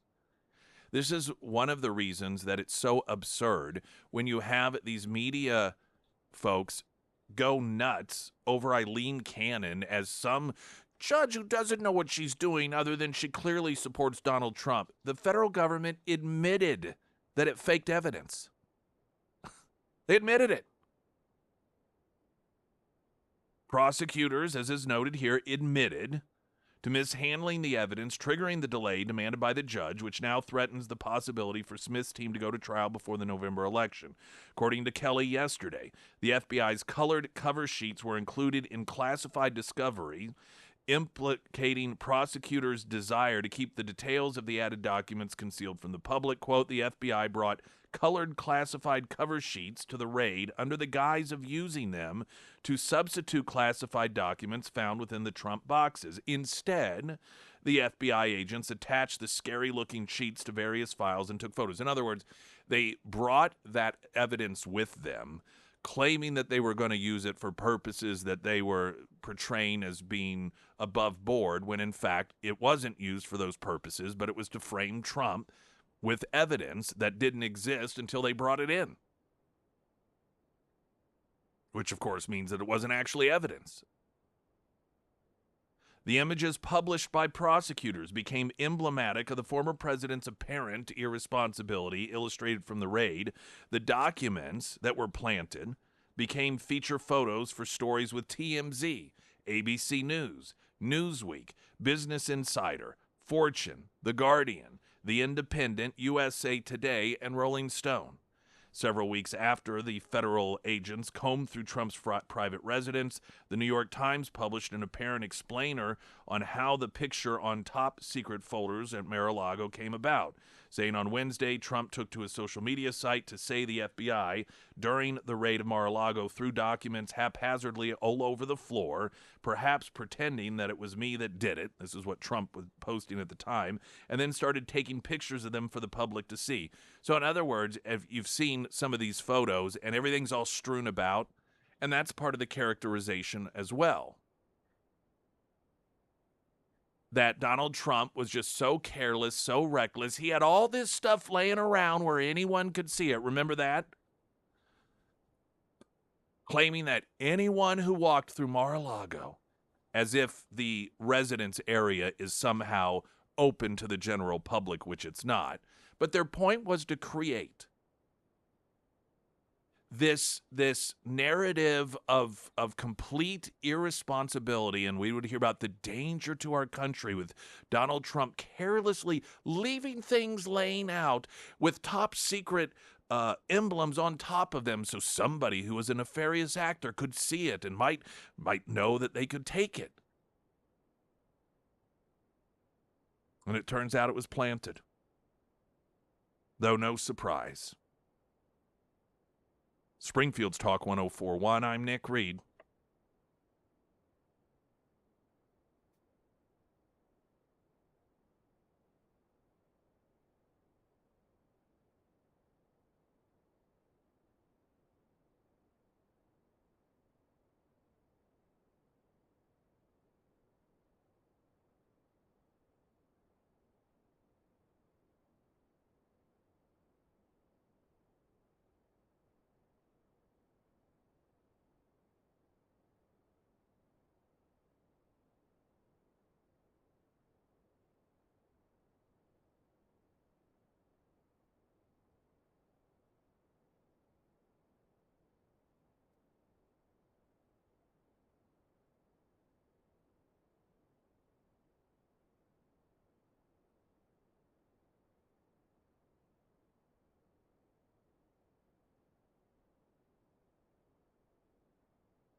KSGF.com.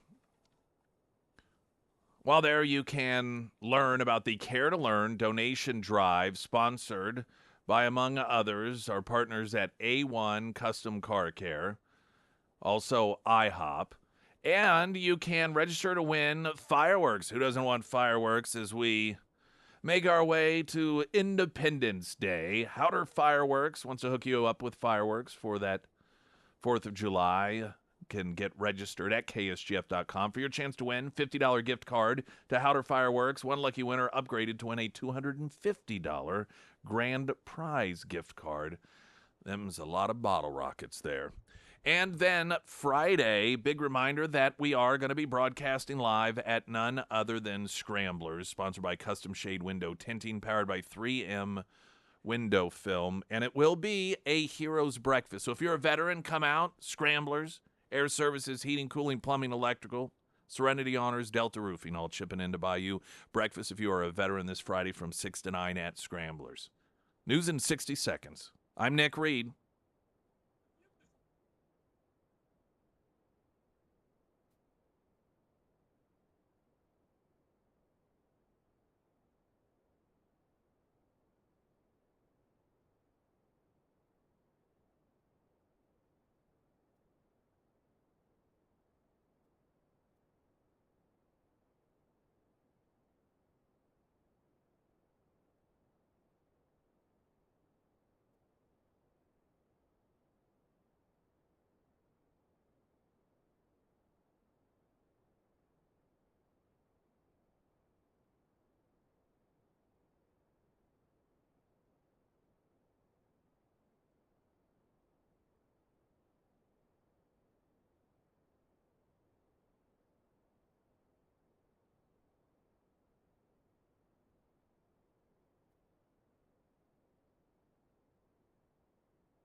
Springfield's Talk 104.1, streaming live, KSGF.com. I am Nick Reed.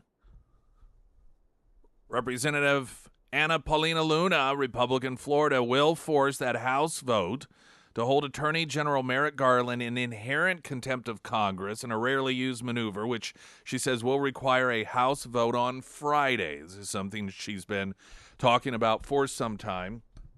And Friday is apparently the day in which she's going to force this. She notes that Garland forced her hand after he brushed aside a previous contempt vote by the House after Biden's loyal lieutenant refused to surrender evidence Republicans say would reveal Biden's lack of fitness for office. And aside from that, they acknowledged that they altered the evidence. The transcript that was received had been edited. Now, they claim that it was edited to take out the ums and the ahs, which, given his cognitive issues, could be quite a bit. I mean, there could be minutes of him in a befuddled manner, all very confused, that technically, yes, they just took out the ums and the ahs and the noises that he was making, but they did it in order to strip away any of the apparent cognitive issues that he has by way of a transcript. I mean, we all know why this is. We all know exactly why this is. If he were really as sharp behind closed doors as we're told, they would want the world to hear the audio. Luna wrote, "For Congress to legislate effectively, we must have access to the information that will enable us to make informed decisions. When Congress is denied this crucial information, we're left to navigate complex issues in the dark." Not to mention, it's my understanding that no one is above the law. Unless, of course, they are. The House of Representatives voted June 12th to hold Attorney General Merrick Garland in contempt of Congress for refusing to comply with subpoenas. This for records related to Special Counsel Robert Hur's investigation of President Joe Biden's willful mishandling of classified information. By the way, he's not the only one. Joe Biden's ghostwriter, Mark Zwanitsker, is likely to be held in contempt of Congress as the House Judiciary Committee holds a markup of the move this week. After leaving the vice presidency, Biden illegally shared classified information with the ghostwriter, who has refused to cooperate with congressional investigators. And we know this because the Hur report noted this. I mean, the ghostwriter testified to this. Part of the investigation, or the contempt resolution report, states, in the weeks following the February 5th, 2024 release of Special Counsel Robert Hur's report, the Committee on the Judiciary engaged with Mark Zwanitzer to obtain a limited set of documents and records related to Special Counsel Hur's report. Zwanitzer served as the ghostwriter for Biden's memoirs, and Special Counsel Hur's report revealed that the ghostwriter possessed records that would inform potential legislative reforms. After Zwanitzer declined to provide the relevant documents and records, the committee issued a subpoena. A subpoena to Zwanitzer, compelling the production of 6 specific categories of documents and records, including audio recordings and transcripts of his interviews with President Joe Biden related to his ghostwriting work on the president's memoirs, Promise Me, Dad, and Promises to Keep. The committee subpoenaed these materials for several reasons, including to determine if legislation is needed to codify procedures governing clear statutory guidelines related to the handling, storage, and disclosure of classified materials, or modify criminal penalties for the unauthorized dissemination of disclosed and disclosure of classified materials. To date, Zwanitzer has refused to produce any of the subpoenaed documents or materials. He continues to withhold all documents and materials in his possession that are responsive to the subpoena for the committee. The materials requested from him are crucial for the committee's understanding of the matter and extent of President Biden's mishandling and unlawful disclosure of classified materials, as well as Zwanitzer's use, storage, and deletion of classified materials on his computer.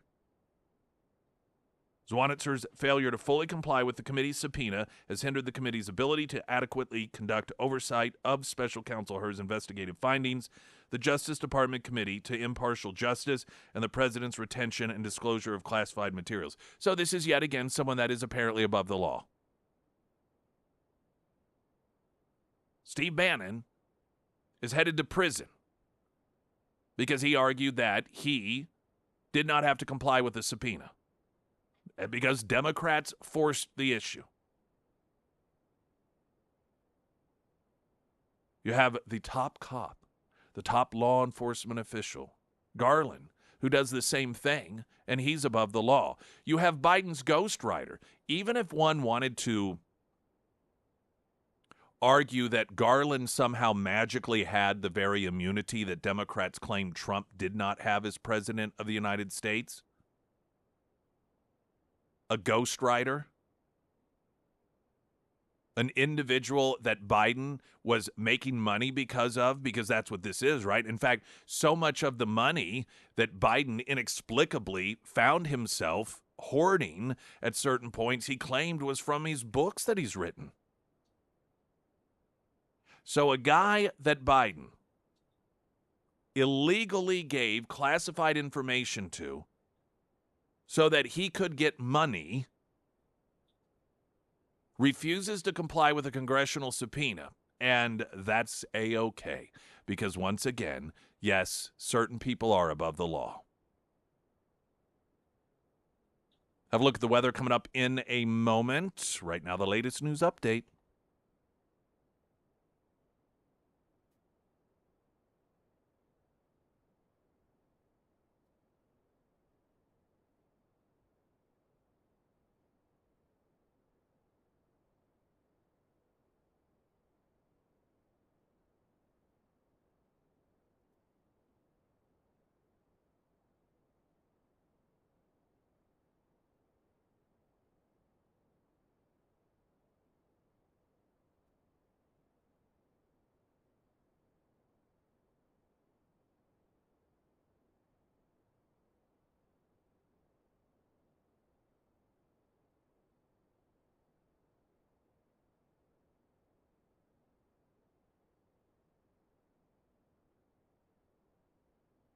The first alert forecast sponsored by St. Clair of the Ozarks Home Improvements from Color 10 Fox 49 meteorologist Tom Schmidt.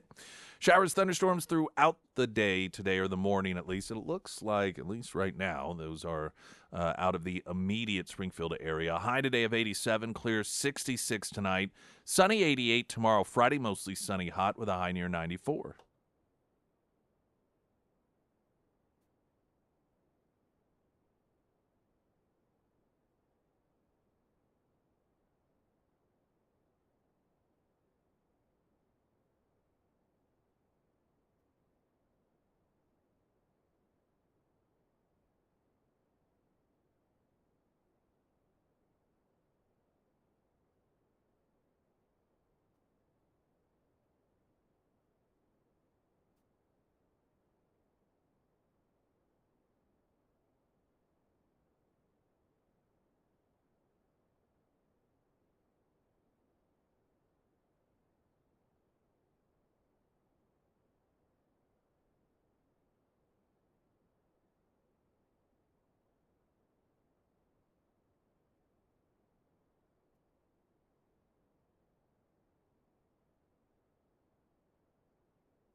Well, it turns out, according to Just the News, that at least 2 of the 51 signatories of the infamous letter falsely labeling reporting on the Hunter laptop as potential Russian information operation,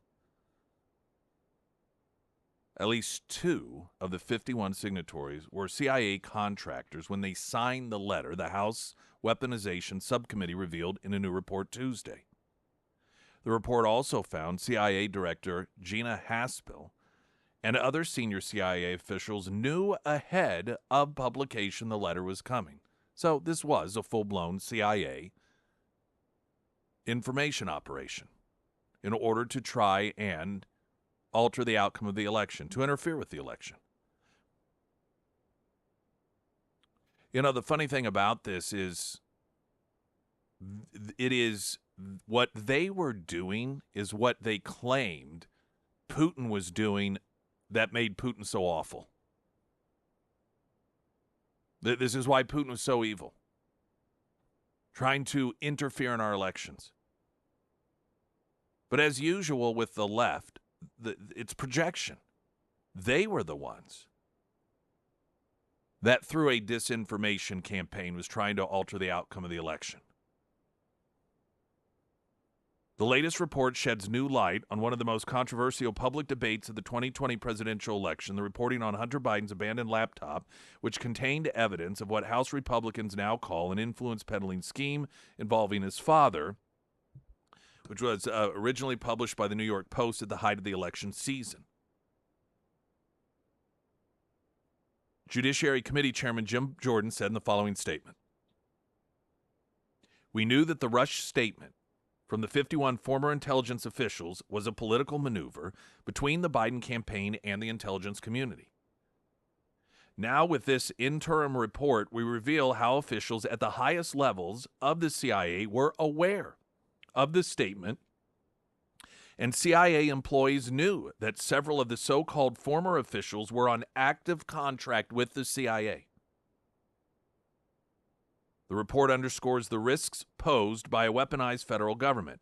The 51 former officials published the signed letter warning that the release of emails from the Hunter Biden laptop bore the hallmark of a Russian influence operation less than a month before the election. Biden then used the letter to defend himself in the final debate. Quote, this is what Biden said during the debate. Look, there are 50 former national intelligence folks who said that what he's accusing me of is a Russian plan. They have said that this has all the characteristics. 5 former heads of the CIA, both parties, say what he's saying is a bunch of garbage. And, of course, it wasn't a bunch of garbage. It really is. I think even for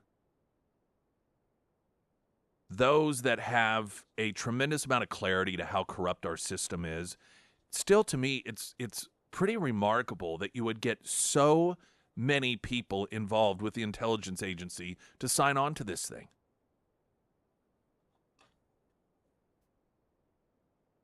I mean, we're not talking about 1 or 2 individuals giving an opinion. We're talking about people that signed their name to a letter, some of which were still on the CIA payroll. Just the News previously reported that former CIA Director Michael Morell testified a phone call from then-Biden campaign official Antony Blinken is what triggered the effort to draft the letter, raising even more concerns about political motivation for the letter. Well, of course. I mean, how can you question it?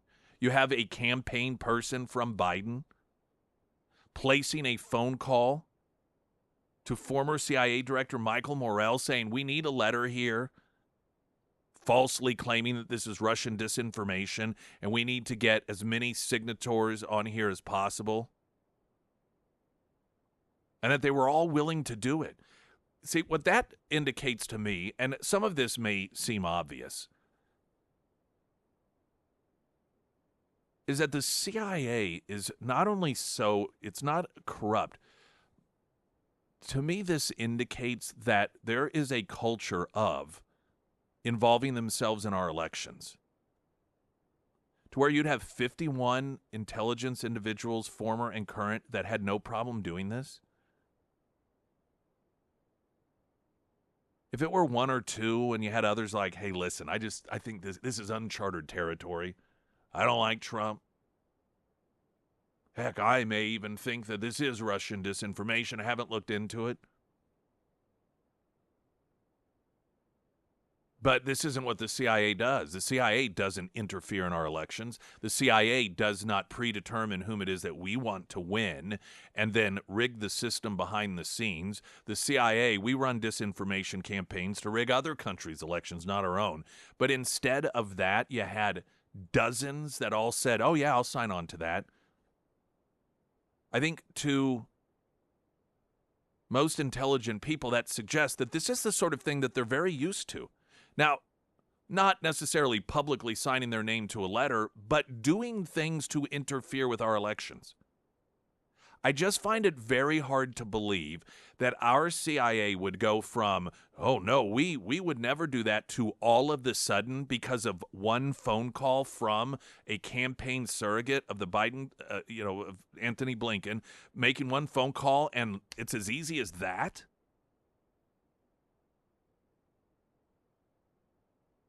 And you wonder, how far back has this sort of thing been happening? I still wonder. To me, it's not one of the great mysteries. But when I wonder how long has this been going on, that this seems to be behavior of people that were part of an institution that were accustomed to doing this sort of thing in some capacity. And I think back to that Dan Rather fake story about Bush getting preferential treatment. And there was that letter that was written up, typed on an old typewriter, and it turned out that someone happened, or more than one person, that saw the actual letter online, that was going around online because it was part of the Dan Rather story, that particular sort of font wasn't used at that time. So it was clear that it was fake. Well, whomever wrote that letter had to have a degree of knowledge about Bush's time in the Air National Guard, about the people that were involved. I mean, this wasn't just some real vague ad-lib letter that was written. It was very specific to make it seem as if it was totally legit. Well, where did that come from? At the time when it was exposed as fake, it was acknowledged, though, much like some of these people who signed on to this letter, Dan Rather, I think he still claims that he doesn't know it's not true. But I find it remarkable that there was no interest in really getting down and bearing down to where did that come from. And I believe that there was a name, if I remember correctly, the name escapes me, that was supposedly a source. But where did that person get it? And when you learn about the FBI planting evidence at Mar-a-Lago, as they admitted that they did, hence the pause on that case, these CIA, these folks, some of which were paid, signing on to this letter, falsely claiming that it was Russian disinformation, and some of those unknown questions from past elections, it really does it makes you wonder. Because the ease and comfort that this volume of intelligence community people jumped on board to spread a disinformation campaign just really suggests that this is not their first rodeo. And in fact, some could argue that given how easily it was eventually proven that it wasn't true, that they're not very good at it, it to me suggests that they've been so accustomed to getting away with it, they've gotten sloppy. Because otherwise, what's the other alternative? That they're all so bad at intelligence that you can have over 51 individuals whose sole job is to obtain accurate information. The Central Intelligence Agency, that they're all so horrifically bad at their job that they got duped. That's not very encouraging either. Springfield's Talk 1041, I'm Nick Reed.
KSGF.com. You've got just a few days left to get signed up to join us as we broadcast live after the election at the Rio Palace all-inclusive resort, Costa Mujeres, Mexico, north of Cancun.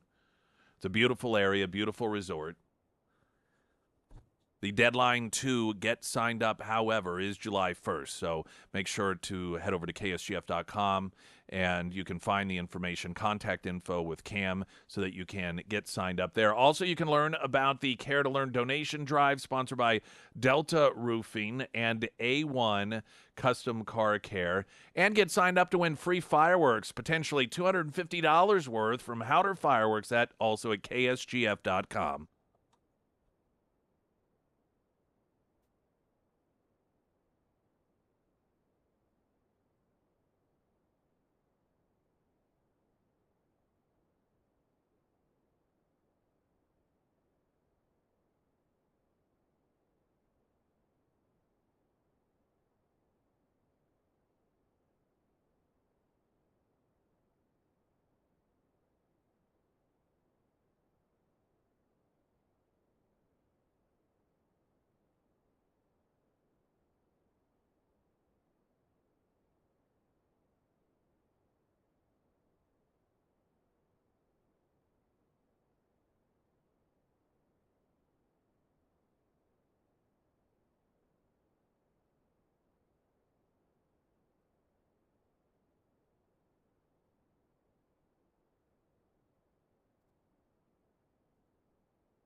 We love giving good advice to people we care about, right? We want to help them out. Someone says, oh, man, we got to sell our home.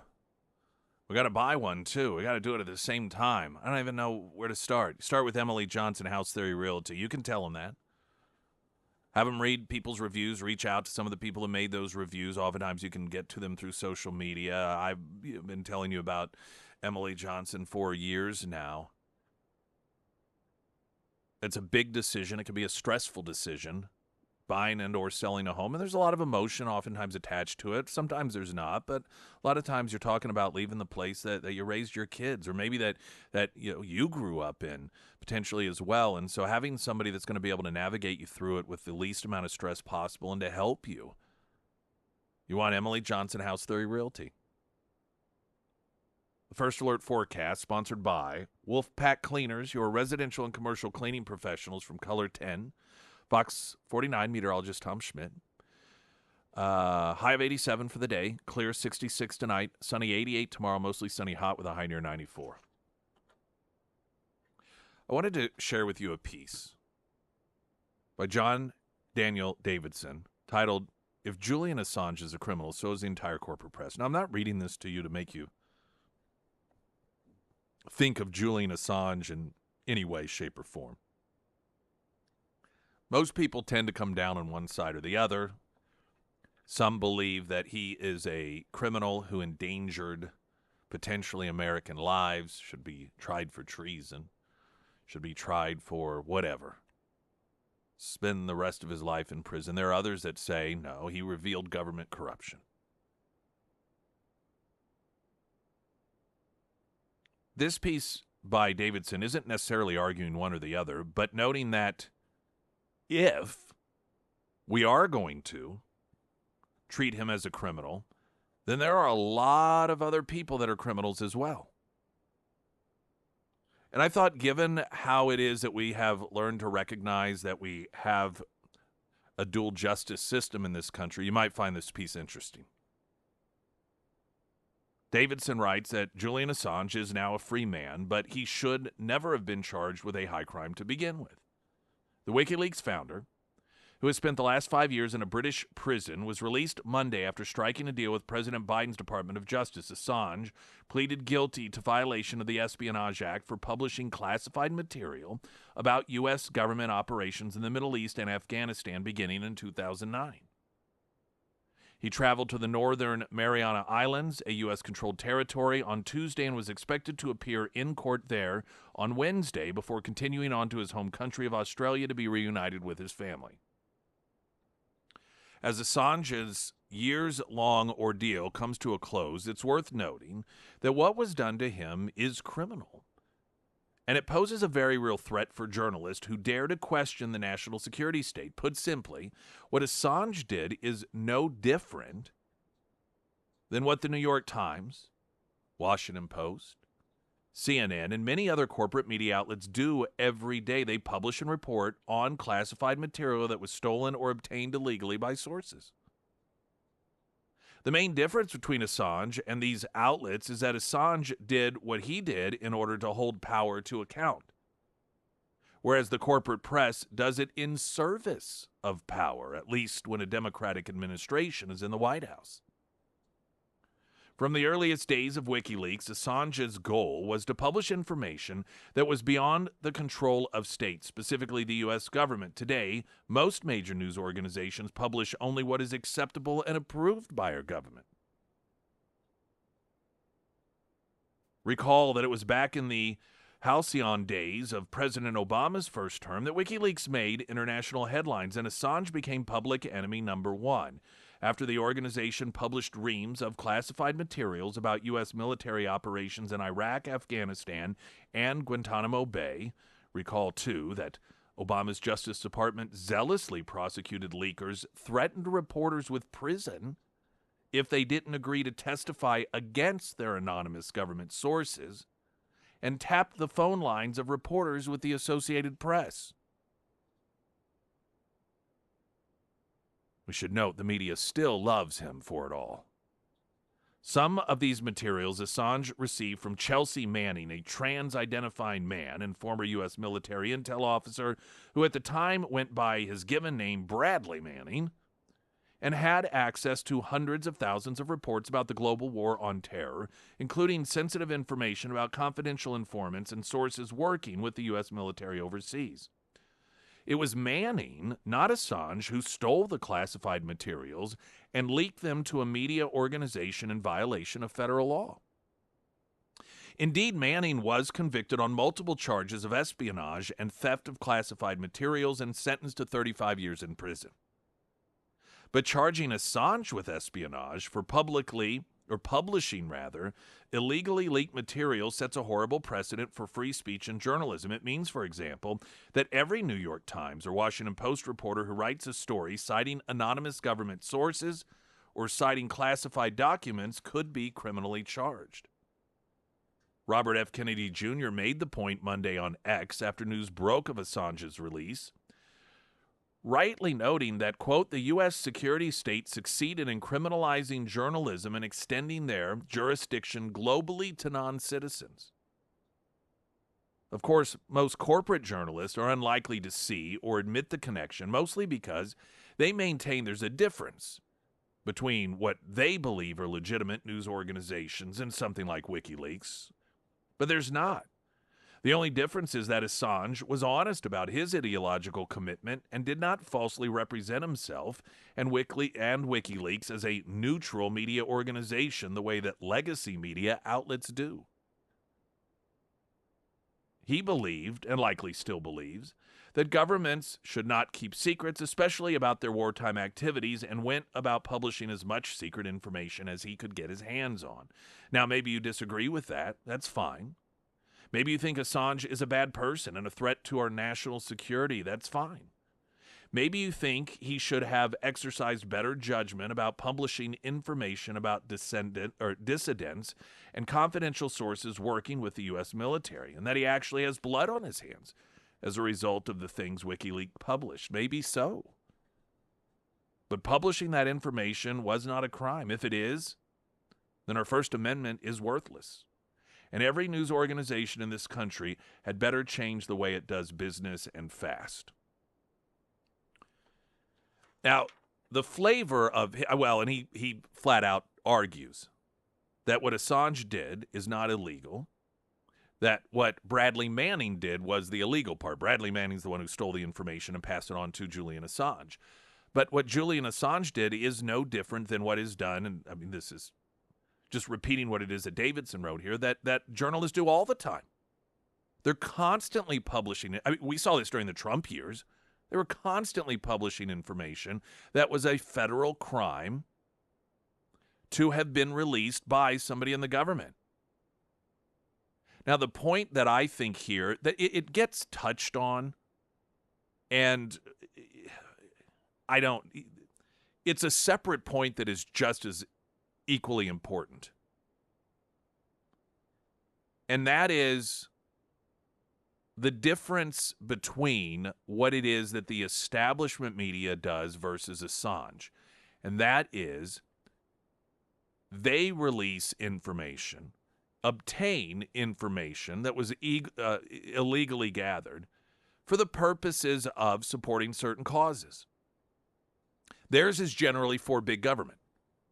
Whereas Julian Assange, his was the opposite approach. He felt that these things needed to be exposed. Now, when the mainstream media spent the 4 years during the Trump administration obtaining information that was illegally leaked, it was in order to harm Trump. But that, of course, was in the name of the greater good of government because Trump was a danger to the government establishment. Trump gave average people this notion that perhaps government wasn't ultimately in charge, that instead it was, quote, we the people. So whether it is the New York Times, the Washington Post, ABC, NBC, all of these other networks, or WikiLeaks, they both have received information illegally gathered and published it. But for all the mainstream media outlets, It was for the purposes of helping the deep state, for the purposes of helping the establishment, purposes of helping the Democrats, helping Joe Biden, and hurting Donald Trump. It was on behalf of big government. Whereas apparently Julian Assange's, as the argument here is laid out, big sin was that it was on behalf of the people. And I think that's just a very interesting distinction, whether you agree with what he did or not. Springfield's Talk 104.1. I'm Nick Reed.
Sarah Myers. Thank you. You're welcome. Appreciate it.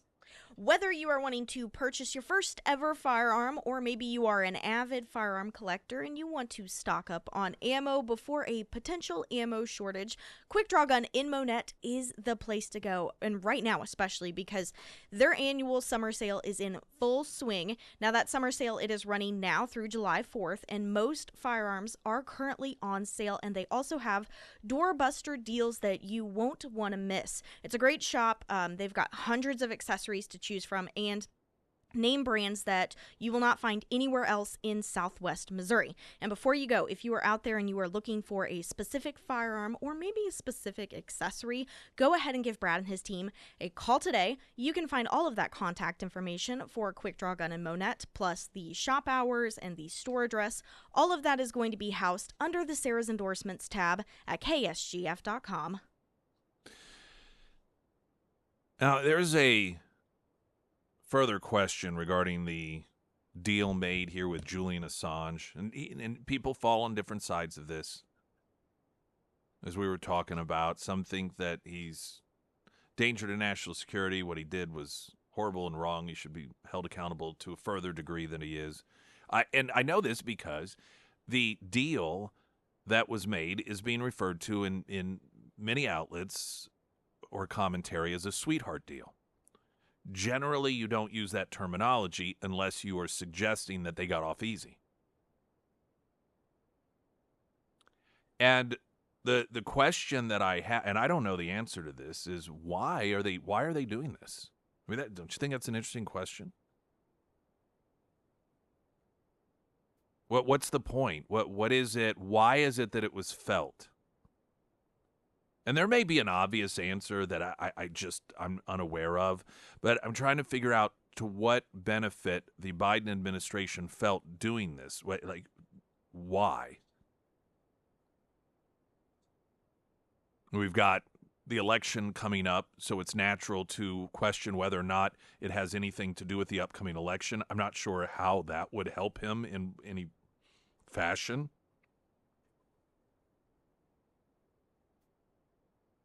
Or, I don't know. And I don't know that question is really being asked at this point loudly enough to where people will begin discussing it. And I'm sure that there are going to be people who have background in these sorts of things that will have some insight naturally because of their background, in which they say, well, it could be because of this reason, it could be because of that reason. We don't know for sure, but it's not uncommon for this to occur and that to occur.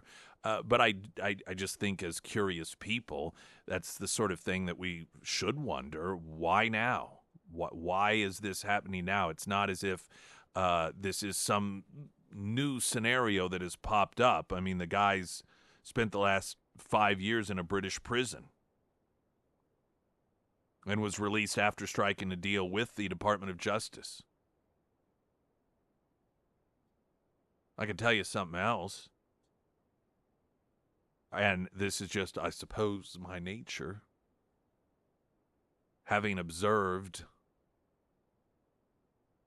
the way that our government behaves and what happens to certain people who don't behave in the way the government wants them to, I don't know that I'd feel real safe and secure if I was him walking around out there. I would be very suspect as to why is this occurring now. Now, I'm sure he's been, for whatever reason told here's why, or, this, again, right now there is not a whole lot of information, just a lot of discussion as to the fact that this is happening. But I don't know that I would feel real safe if I'm Julian Assange walking around out there thinking that I'm in the clear. Who knows? At this point, I don't. Springfield's Talk 104.1, I'm Nick Reed.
We are streaming live, KSGF.com. Welcome to the show. Now, if you're just joining us, we don't have much time left in it, but don't worry, because you can listen to what you have missed, be it today or previous days, by going to the on-demand section at KSGF.com. Senate Democrats putting draft women clause in National Defense Authorization Act. Senate Democrats adding the provision to a yearly defense bill that would require women to sign up for the draft, prompting opposition from Republicans. The yearly bill, known as the National Defense Authorization Act, authorizes the fiscal year budget for the Pentagon, but it also authorizes policies and programs at the Pentagon. The House and Senate each pass a version that gets meshed together into one. This year, Democrats, who control the Senate and the committee drafting the defense bill, included a provision in their version that would require women to register for the draft, according to The Hill. The top Republican on the Senate Armed Services Committee, Senator Roger Wicker, says he will try to strip it out of the bill. Quote, I hope it will fall out either on the floor or in conference, he told The Hill. Committee Chairman Senator Jack Reed, who's a Democrat and an Army veteran, told CNN that he could not understand why the issue is a sore point, saying, quote, we have had amendments that would have required women to register, and we can't get any real traction on the other side. We're going to try to do it. It makes sense. The military now is a mixed force. That being said, Wicker, for his part, back in 2021, when he fought against the idea, said, "I applaud the women who volunteer to serve in our military, who sacrifice every day for our country's freedom, but to compel their service by law is wrong. I, along with millions of other Americans, cannot support the idea that our daughters and granddaughters will be forced to fight in our next military conflict against their will." Republican Sam Brown, who's running for a U.S. Senate seat in Nevada against incumbent Democrat Senator Jackie Rosen, has hammered Rosen for voting in favor of the provision. Brown, who is an Army veteran and was wounded in Afghanistan, said in a video posted on X, "Look at my face." If you probably would recognize him if you're familiar with him. He's badly injured, and his face is scarred severely because of his injuries in Afghanistan. And he noted, "Look at my face. This is the high cost of war. And I just found out that Jackie Rosen voted this week to make signing up for the draft mandatory for our daughters." You'll be hearing more from me on this. While the prospect of a war requiring a draft is not on the immediate horizon, under the Biden administration, the U.S. military is currently engaged in conflict in Iraq and Syria, as well as on ships in the Red Sea against Houthi rebels. U.S. troops are also involved in supporting Israel in its war against Hamas and Ukrainian forces in their war with Russia.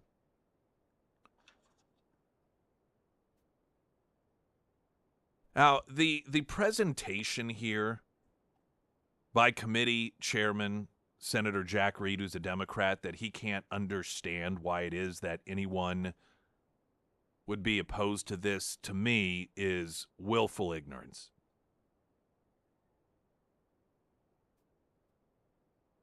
There are a lot of arguments in favor of not having every single person eligible for the draft in a country.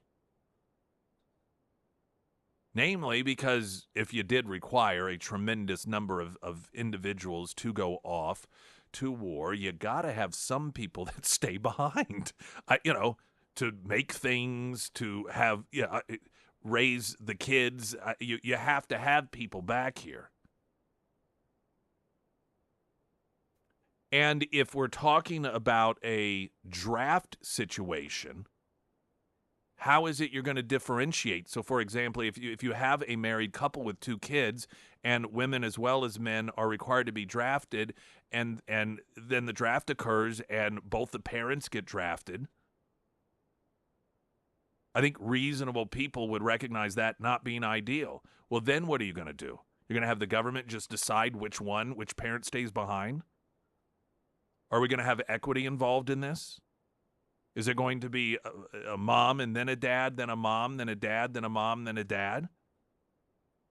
You just think of all of the problems that, should a draft occur, would be created by taking steps like this.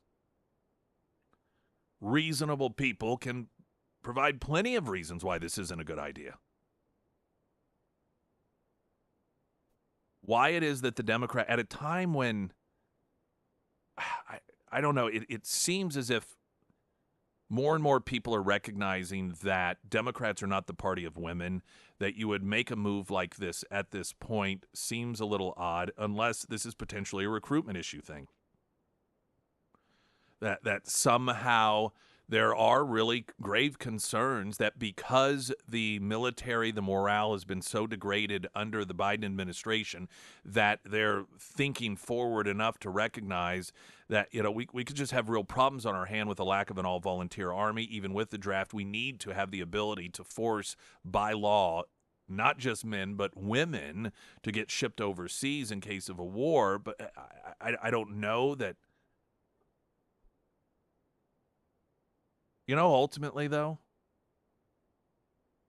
this seems to me those who want to change it to where we do force all women to sign up for the draft, they should be the ones explaining why they think it's a good idea. And maybe there are a number of reasons, and sometimes there are some good reasons, but they don't outweigh the bad reasons. But to simply argue, well, there are some women who serve now. Well, yes. Like men, it's because they volunteer, but that does not by default mean it is a good idea to force them into the draft. And this sort of default position of, I don't know why Republicans are against it. Maybe you should argue why you're for it. Let's start with that. If we're going to put ourselves in a scenario where kids will lose both their parents in war, maybe you should have an argument as to why you think that's a good idea. Glenn Beck's next. I'm Nick Reed.